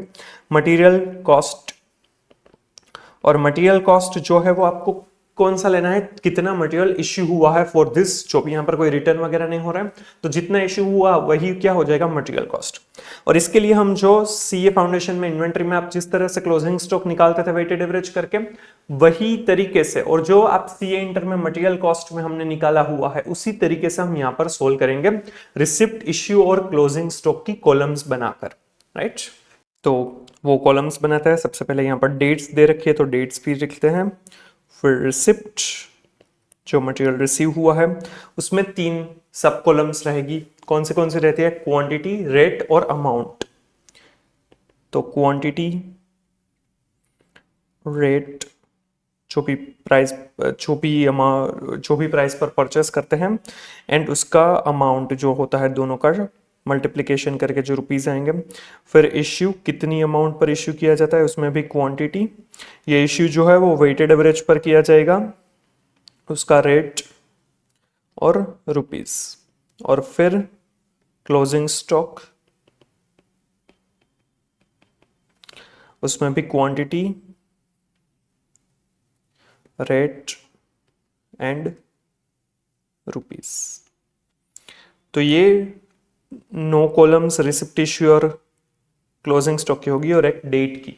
इस तरह से 10 कॉलम्स बनाएंगे, पांचों के पांचों मटेरियल के लिए इसी तरीके से करेंगे। ये इजी वे है, राइट। थोड़ा सा टाइम लगेगा बट अच्छे से हो जाएगा आपका। चलिए, जिस सीक्वेंस में ओपनिंग स्टॉक दिया है उसी सीक्वेंस में हम लिखते हैं। सबसे पहले दिया है 15 mm GI पाइप, और उसका 12 यूनिट्स का स्टॉक पड़ा हुआ है एट ₹600 ईच। तो 15 mm GI पाइप, तो यहाँ पर 12 अगस्त से स्टार्ट हो रहा है, राइट। तो 12 अगस्त को ओपनिंग स्टॉक दिया हुआ है, उसी को यहाँ पर क्लोजिंग स्टॉक में अभी लिख देते हैं। 12 यूनिट्स एट ₹600 ईच। तो क्वांटिटी है 12, 600 रुपीज उसका रेट है, तो 12 इंटू 6 करेंगे तो 7200 रुपीज। चलिए, अब 15 mm GI पाइप का जो परचेज या इश्यू, जो भी डेट की सीक्वेंस है उसमें कंसिडर करना होगा।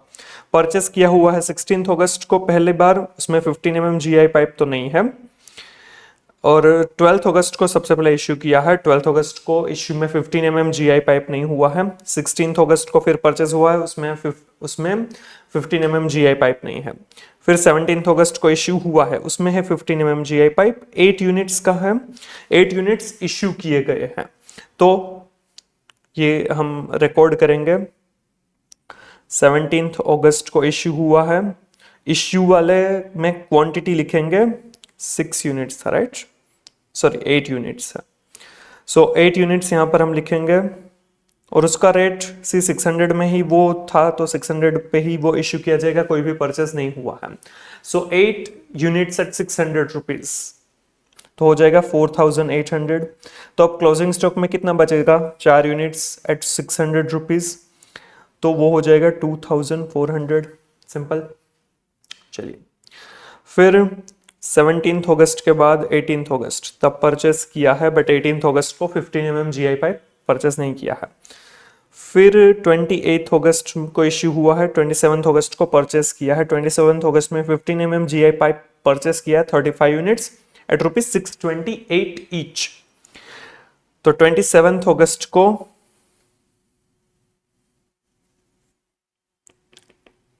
परचेस में दिखाएंगे 35 यूनिट्स एट 628, 35 यूनिट्स 628, 35 इंटू 628, इन दोनों का मल्टीप्लीकेशन हम करेंगे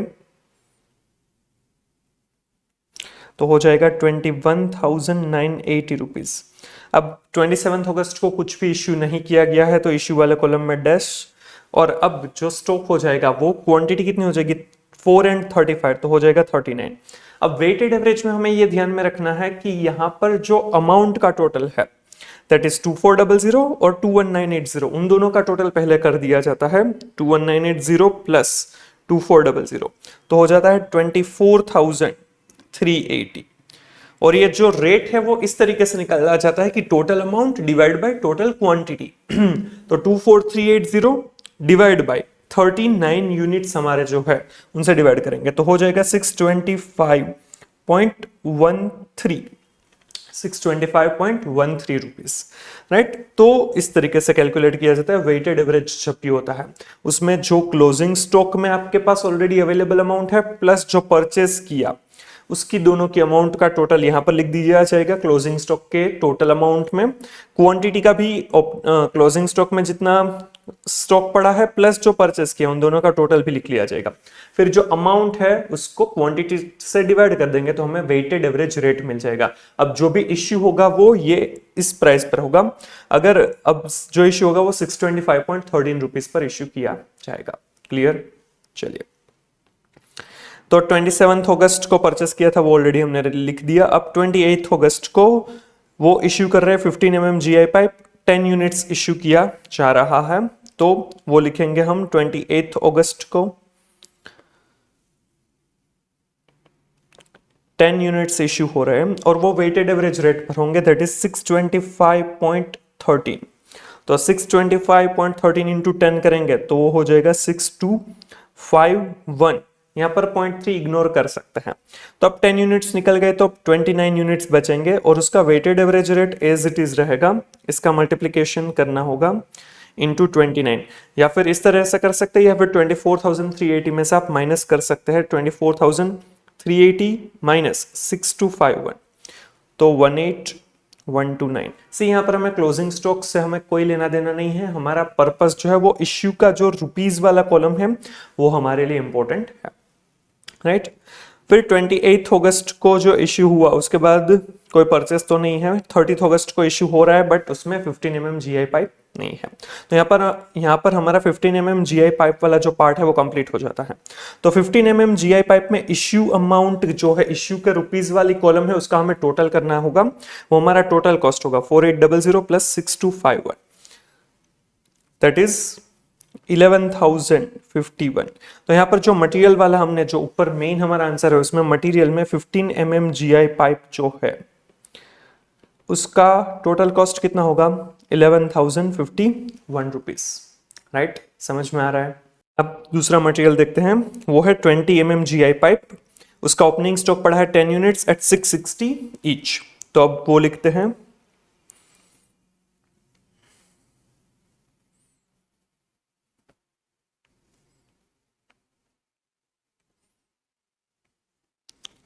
ये अभी हम साथ में मतलब मैं सिखा रहा हूँ इसलिए टाइम लगेगा, बट अगर आप ये अकेले करते तो काफ़ी फटाफट हो जाता क्योंकि ये कॉन्सेप्ट आपको ऑलरेडी पता है और आपको इजीली सीए फाउंडेशन में इजीली समझ में भी आ जाता था, राइट। तो ये डिफिकल्ट नहीं है 20 mm GI पाइप। चलिए, तो उसका 12 अगस्त को 10 यूनिट्स का स्टॉक था उसे एज ए क्लोजिंग स्टॉक दिखाएंगे, 10 यूनिट्स का था और उसका जो रेट था वो था 660 रुपीज। तो हो जाएगा टोटल अमाउंट 6600, राइट। चलिए अब देखते हैं परचेज और इश्यू कितना किया है ड्यूरिंग सच पीरियड। सबसे पहले 12 अगस्त को इश्यू होता है, उसमें 20 GI पाइप हुआ है, 2 यूनिट्स इश्यू किया गया है, तो उसे लिखेंगे हम 12 अगस्त को इश्यू हुआ है 2 यूनिट्स और उसका रेट 660 रुपीज ही होगा, तो वो हो जाएगा 660 है तो 131320। तो हमारा जो क्लोजिंग स्टॉक है 10 में से 2 यूनिट्स चले जाएंगे, 8 यूनिट्स एट 660 रुपीज और वो हो जाएगा 5280 रुपीज। चलिए अब 12 अगस्त के बाद आता है 16 अगस्त को परचेज। हाँ, उसमें हमने 20 GI पाइप है वो परचेस किया हुआ है, 30 यूनिट्स एट 610 रुपीज ईच। तो इसे हम रिकॉर्ड करते हैं 16 अगस्त 30 यूनिट्स एट 610 रुपीज, 30 यूनिट्स थे, राइट। हाँ, तो 30 यूनिट्स इंटू 610 तो हो जाएगा 18,300 रुपीज।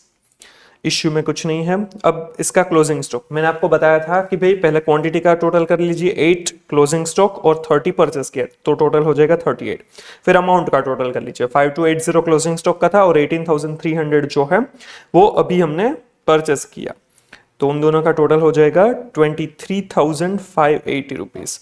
अब इसको हम डिवाइड करेंगे 38 यूनिट से तो हमारा वेटेड एवरेज प्राइस मिल जाएगा 620.53। यहाँ पर आप 2 डेसिमल्स लेंगे तो चलेगा क्योंकि बहुत ही अदरवाइज क्लमजी और बहुत खराब लगेगा, राइट, ये लिखने में भी और गलतियां भी होने के चांसेस रह जाएंगे, तो थोड़ा सा डेसिमल्स हम इग्नोर कर सकते हैं।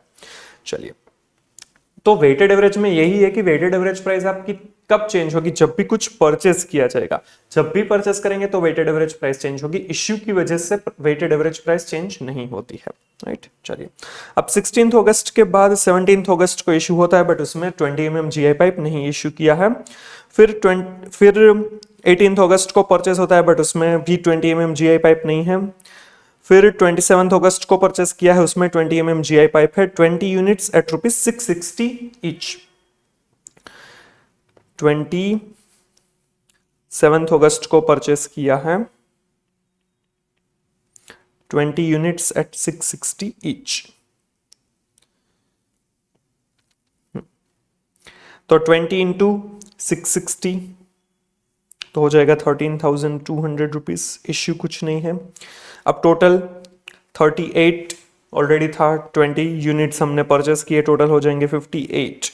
अब फिर अमाउंट का टोटल 23,580 प्लस 13,200 तो हो जाएगा 36,780 रुपीज। इसको हम डिवाइड करेंगे 58 यूनिट्स से तो हो जाएगा 634.14 रुपीज। ये हमारा रेट हो जाएगा, वेटेड एवरेज रेट इश्यू इस अमाउंट पर करेंगे।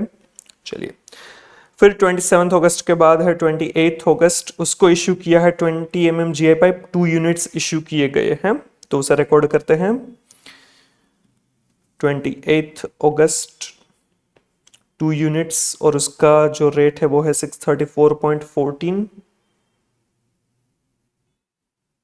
इंटू 2 तो हो जाएगा 1268.22 28 हो रहा है तो 1268 ही लिखेंगे हम। और फिर क्लोजिंग स्टॉक होगा 56 634.14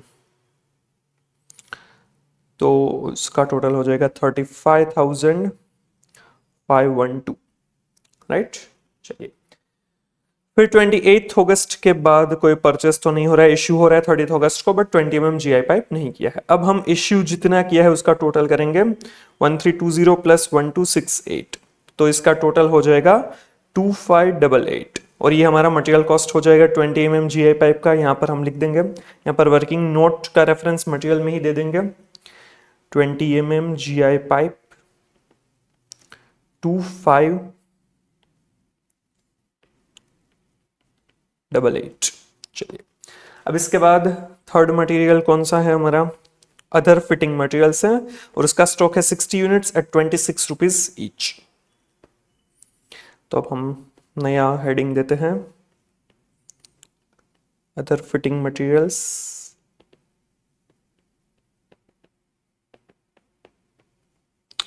उसका ओपनिंग स्टॉक 12 अगस्त को कितना है 60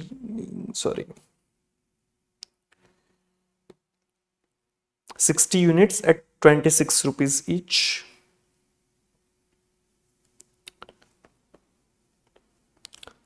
$60 units into 26 तो हो जाएगा 1560 का ओपनिंग स्टॉक, राइट।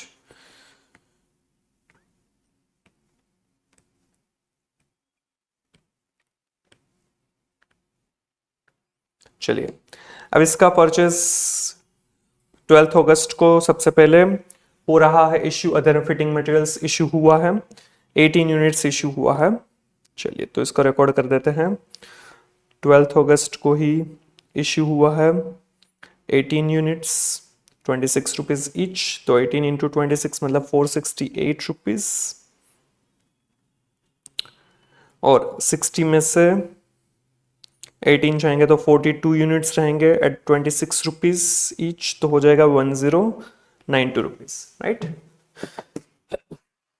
सॉरी, चलिए अब 12 अगस्त के बाद 16 अगस्त को परचेस किया है, उसमें उन्होंने अदर फिटिंग मटेरियल्स परचेस नहीं किया है।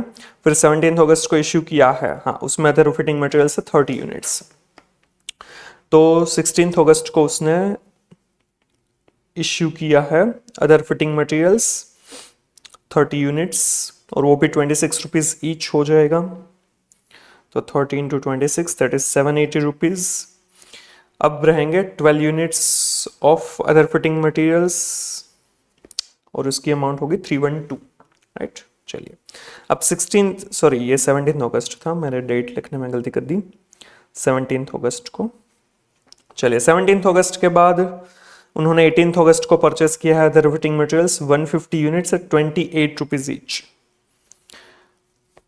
18 अगस्त को उन्होंने परचेस किया है 150 units at 28 rupees, 150 into 28 so 4200 rupees. चलिए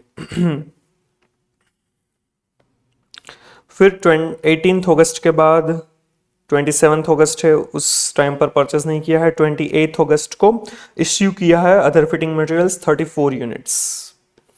सॉरी यहाँ पर हमने क्लोजिंग स्टॉक तो लिखना ही रह गया, तो यहाँ पर 12 प्लस 150 तो हो जाएगा 162 यूनिट्स, और यहाँ पर प्राइस का टोटल कर अमाउंट का टोटल करेंगे 312 प्लस 4200 जितना हमने परचेस किया है वो, तो हो जाएगा 4512, तो 4512 divide by 162 units that is 27.85 rupees. चलिए 18 अगस्त का हो गया। 28 अगस्त को इश्यू कर रहे हैं 34 यूनिट्स,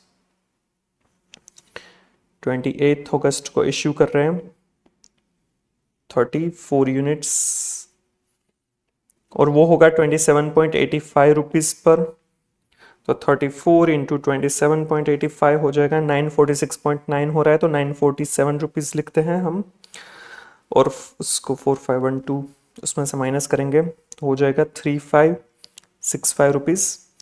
27.85 162 में से 34 यूनिट्स चाहेंगे तो हो जाएगा 128 यूनिट्स, राइट। कुछ भी समझ में ना आए तो आप कमेंट कर सकते हैं। 28 अगस्त के बाद है 30 अगस्त, उसमें भी इश्यू किया है 60 यूनिट्स। 30 अगस्त 60 यूनिट्स इश्यू की है 27.85 रुपीज के हिसाब से, 60 इंटू 27.85 तो हो जाएगा 1671, और 1671 को 3565 में से माइनस करेंगे तो हो जाएगा 1894, 27.85, और 128 में से 60 चले गए तो 68 यूनिट्स का क्लोजिंग स्टॉक बनेगा। अब 30 अगस्त के बाद तो हमें कुछ दिया नहीं है, तो इसके भी इश्यू में जितनी अमाउंट है उसका टोटल करेंगे, तो हमें टोटल कॉस्ट मिल जाएगा मटेरियल का 468 प्लस 780 प्लस 947 प्लस 1671, तो हो जाएगा 3866 रुपीज। तो ये 3866 जो है वो हम यहाँ पर लिख देंगे अदर फिटिंग मटेरियल्स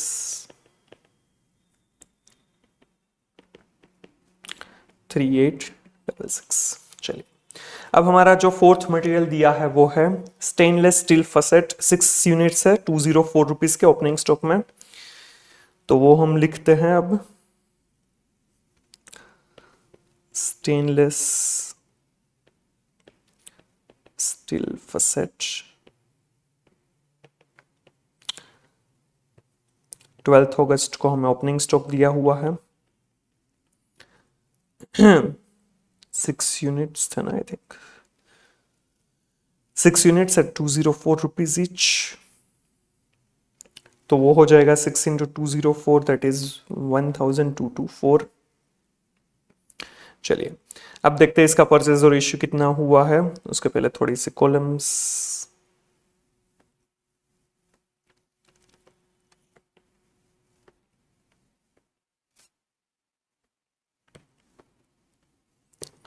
थोड़ा सा मेरा ड्राइंग खराब है तो इसके ऊपर मत ध्यान दीजिएगा। चलिए 12 अगस्त को तो सब कुछ इश्यू हो चुका है उसका, अब हमें कंसिडर नहीं करना है। 16 अगस्त को परचेज हो रहा है, वाल्व हो रहा है, ये नहीं, ये स्टेनलेस स्टील फसेट नहीं हो रहा है। फिर 17 अगस्त को भी सब कुछ इश्यू हो चुका है, उसकी एंट्री हो चुकी है। फिर 18 अगस्त को परचेस कर रहे हैं हम stainless steel facet 15 units at 209 each, तो वो हम रिकॉर्ड करेंगे। 18 अगस्त को हम परचेस कर रहे हैं 15 units at 15 units at 209 rupees each, तो टोटल हो जाएगा 3135। इस वजह से हमारा क्लोजिंग स्टॉक 15 प्लस 6 मतलब 21 और 3135 प्लस 1224 तो हो जाएगा 4359। 4359 डिवाइड बाई 21 करेंगे तो हमें रेट मिल जाएगा 207.57। चलिए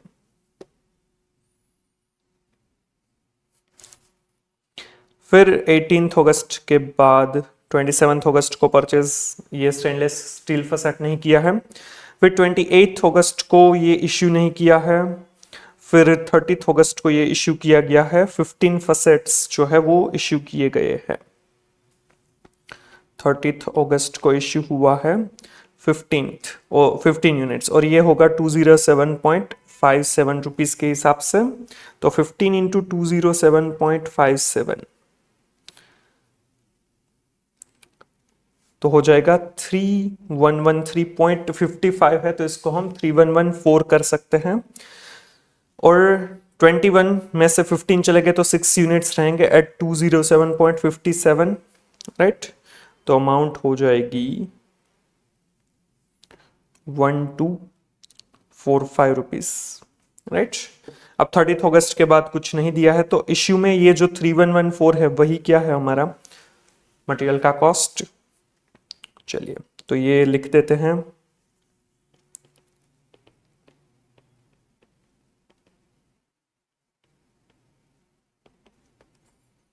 3114। चलिए अब हमारा लास्ट मटेरियल जो है वाल्व, उसका 8 यूनिट्स का स्टॉक है एट ₹404।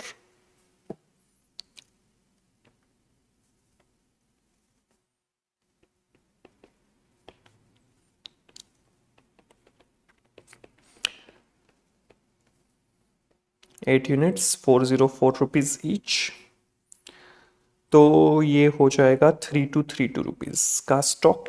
चलिए अब देखते हैं इसमें परचेज इश्यू कितना हुआ है। 12 अगस्त को कुछ इश्यू नहीं हुआ है वाल्व का। फिर 16 अगस्त को परचेस की है 10 units of valve at ₹402 each.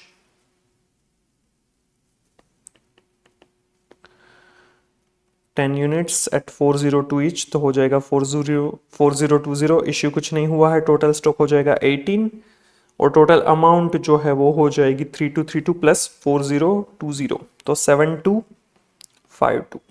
और 7252 को 18 से डिवाइड करेंगे तो हमें रेट मिल जाएगा 402.89।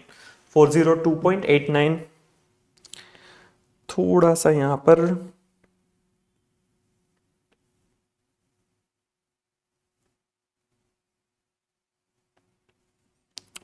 402.89 हो जाएगा। चलिए अब 16 अगस्त के बाद 17 अगस्त को इश्यू नहीं हुआ है कुछ भी। फिर 27 अगस्त को परचेस किया है वाल्व 14 यूनिट्स एट 424 ईच। 27 अगस्त को उन्होंने परचेस किया है कितना, सॉरी मैं भूल गया, 14 यूनिट्स एट 424।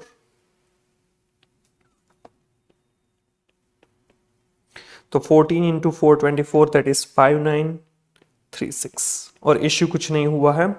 तो अब जो टोटल है 5936 प्लस 7 टू 5 2 तो हो जाएगा 13,188 और जो स्टॉक है वो 18 प्लस 14 तो हो जाएगा 32 यूनिट्स। तो हो जाएगा हमारा जो स्टॉक का वैल्यू वेटेड एवरेज प्राइस है 412.13, राइट। चलिए अब 27 अगस्त के बाद 28 अगस्त को इश्यू किया है वाल्व 6 यूनिट्स। 28 अगस्त को 6 यूनिट्स इश्यू किए हैं और उसका वैल्यू होगा 412.13। तो 412.13 इंटू 6 करेंगे तो हो जाएगा 2473 और 2473 को हम 13188 में से माइनस कर देंगे 13188 में से, तो 10,715 और 32 में से 6 जाएंगे तो 26 यूनिट्स रहेंगे। फिर 30 अगस्त को भी वाल्व इश्यू नहीं किए गए हैं, राइट। तो अभी कुछ परचेज सेल सब कुछ परचेज इश्यू सब कुछ हो गया। तो ये वाल्व का जो ये 2473 है वही क्या हो जाएगा इसका मटेरियल कॉस्ट। तो इसको हम यहाँ पर लिख देते हैं 2473 और यहाँ पर हमारा सारा का सारा मटेरियल कॉस्ट कंप्लीट हो गया। तो इसका टोटल कर देंगे 11051 प्लस 2588 प्लस 3866 प्लस 3114 प्लस 2473। तो इससे हमारा टोटल कॉस्ट जो है वो हो जाएगा 23,092 रुपीज। सिंपल। सबसे इंपॉर्टेंट और सबसे लेंथी और डिफिकल्ट टास्क यही था, मटेरियल कॉस्ट डिटरमाइन करना। ये हमारा हो गया।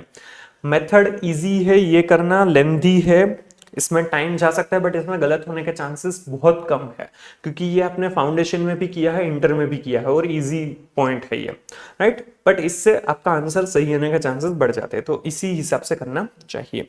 जो मॉड्यूल में आंसर दिया है वो थोड़ा सा डिफिकल्ट है, गलत हो सकता है। चलिए अब मटेरियल के बाद हमें लेबर कॉस्ट कैलकुलेट करना है। तो लेबर के लिए हमें दो चीजें बताई गई है, राइट। दो टाइप के लेबर्स थे। एक था प्लम्बर 180 आवर्स एट ₹50 ईच और हेल्पर 192 आवर्स एट ₹35 ईच।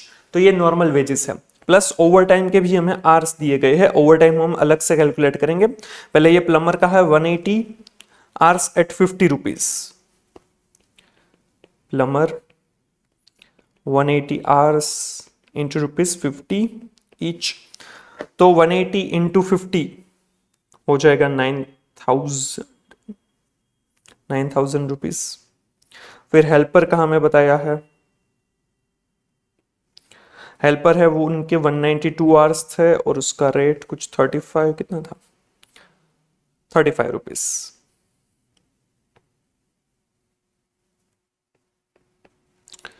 तो 192 इंटू 35 तो हो जाएगा 67, सॉरी इसको भी हम इंटरनल कॉलम में लिखते हैं तो टोटल कर सके 9,000 और 6720। फिर ओवर टाइम, ओवर टाइम के लिए हमें क्या बोला है कि भाई ओवर टाइम है वो 1.5 टाइम ऑफ वेजेस जो है वो पे किया जाएगा। 12 आवर्स एंड 24 आवर्स है। तो यहाँ पर जो रेट है 50 रुपीज का 1 मतलब एक टाइम तो हमने पे कर दिया है over time already. Over time के लिए नॉर्मल वेजेस दे दिए है, 1 टाइम हमने दे दिया है, 0.5 टाइम जो एक्स्ट्रा देते हैं वो हमें यहाँ पर रिकॉर्ड करना है।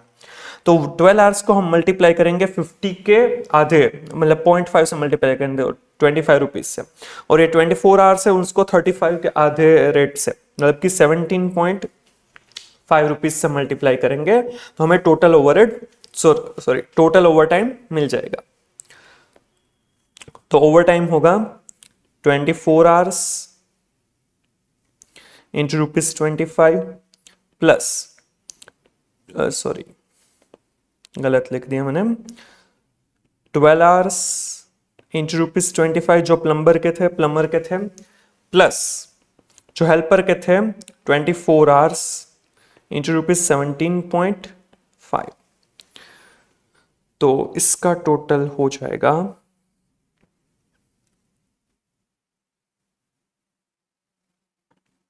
720 रुपीज।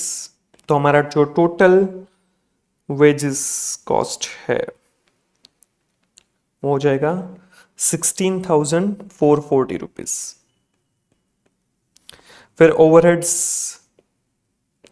ओवरहेड्स के लिए हमें बताया गया है कि भाई 13 रुपीज पर आवर के हिसाब से आपको लगाना है, लेबर आवर्स के 13 रुपीज। तो हमने टोटल लेबर आवर्स कैलकुलेट कर लिया था 372 आवर्स, 180 प्लस 192, तो उसको 13 रुपीज पर आवर के हिसाब से हम लगा देंगे। तो ओवरहेड्स जो है वो 180 hours plus 192 hours into rupees 13, तो वो हो जाएगा 4836 रुपीज। और यहाँ पर हमें टोटल कॉस्ट मिल जाएगा क्योंकि इसके अलावा हमें कोई भी कॉस्ट का एलिमेंट नहीं दिए हुए हैं। 16,440 प्लस 23,092, 44,368 रुपीज, ये हमारा हो जाएगा टोटल कॉस्ट। और हमें यहाँ पर बोला है कि भाई, तो मतलब हमारा जो फर्स्ट क्वेश्चन था कि भाई calculate the total cost for the job, वो हो गया। अब हमें प्राइस कितना चार्ज करना है वो कैलकुलेट करना है। तो हमें बोला था कि भाई 25% ऑन सेल्स प्राइस हमें प्रॉफिट चाहिए। तो इसमें हम प्रॉफिट ऐड करेंगे, टोटल कॉस्ट प्लस प्रॉफिट। तो हमारा जो सेल प्राइस है, कितना प्राइस चार्ज करना है वो हमें मिल जाएगा। सेल्स, यहां पर सेल्स के 25% बोले हैं, तो सी कैसा होगा कि भाई आपका 100 होगा सेल्स अगर, तो प्रॉफिट होगा 25, तो आपका कॉस्ट कितना बनता है 75। तो यहां पर हम क्रॉस मल्टीप्लिकेशन करेंगे कि भाई 44,368 के सामने 75, तो 25 के सामने कितना, तो 25 इंटू 44,368 डिवाइड बाय 75, तो वो हो जाएगा 14,789.333 है, तो 789 लेते हैं, राइट। तो इन दोनों का टोटल हो जाएगा 59,157 रुपीज। और ये हमारा हो जाएगा भाई प्राइस जो हमें चार्ज करना है 59,157 रुपीज। समझ में आया? सिंपल। तो ये हमारा सेकंड क्वेश्चन का भी आंसर हो गया, हमने एक ही स्टेटमेंट में बना दिया। सी, ये दोनों लेबर ओवरहेड्स और ये सेलिंग प्राइस चार्ज करना बहुत ही इजी पार्ट है। इंपॉर्टेंट सिर्फ मटेरियल कॉस्ट है और वही लेंथी है, तो वो ध्यान से करना रहेगा। होपफुली आपको इस मेथड से इजीली समझ में आ चुका होगा, राइट। फिर भी अगर आपको कुछ भी डाउट है तो कमेंट कर सकते हैं। यहाँ पर हमारा जो पूरा चैप्टर 9 जॉब कॉस्टिंग है वो यहाँ पर कंप्लीट होता है। होपफुली आपको अच्छे से समझ में पूरा का पूरा चैप्टर आ गया होगा। तो अगर आपको ये वीडियो अच्छा लगा है तो please like and share the video. अगर आप ये पहले 7 दिन में देख रहे हैं तो इस वीडियो को आप हाइप भी कर सकते हैं, तो ज्यादा स्टूडेंट्स तक ये वीडियो पहुंच सकता है। ऑडिट के भी लेक्चर्स की लिंक जो है आपको नीचे डिस्क्रिप्शन में मिल जाएगी, राइट, तो वो भी आप देख सकते हैं। और बाकी के जो चैप्टर्स है उसके लिए stay tuned, subscribe the channel, right. Thank you so much.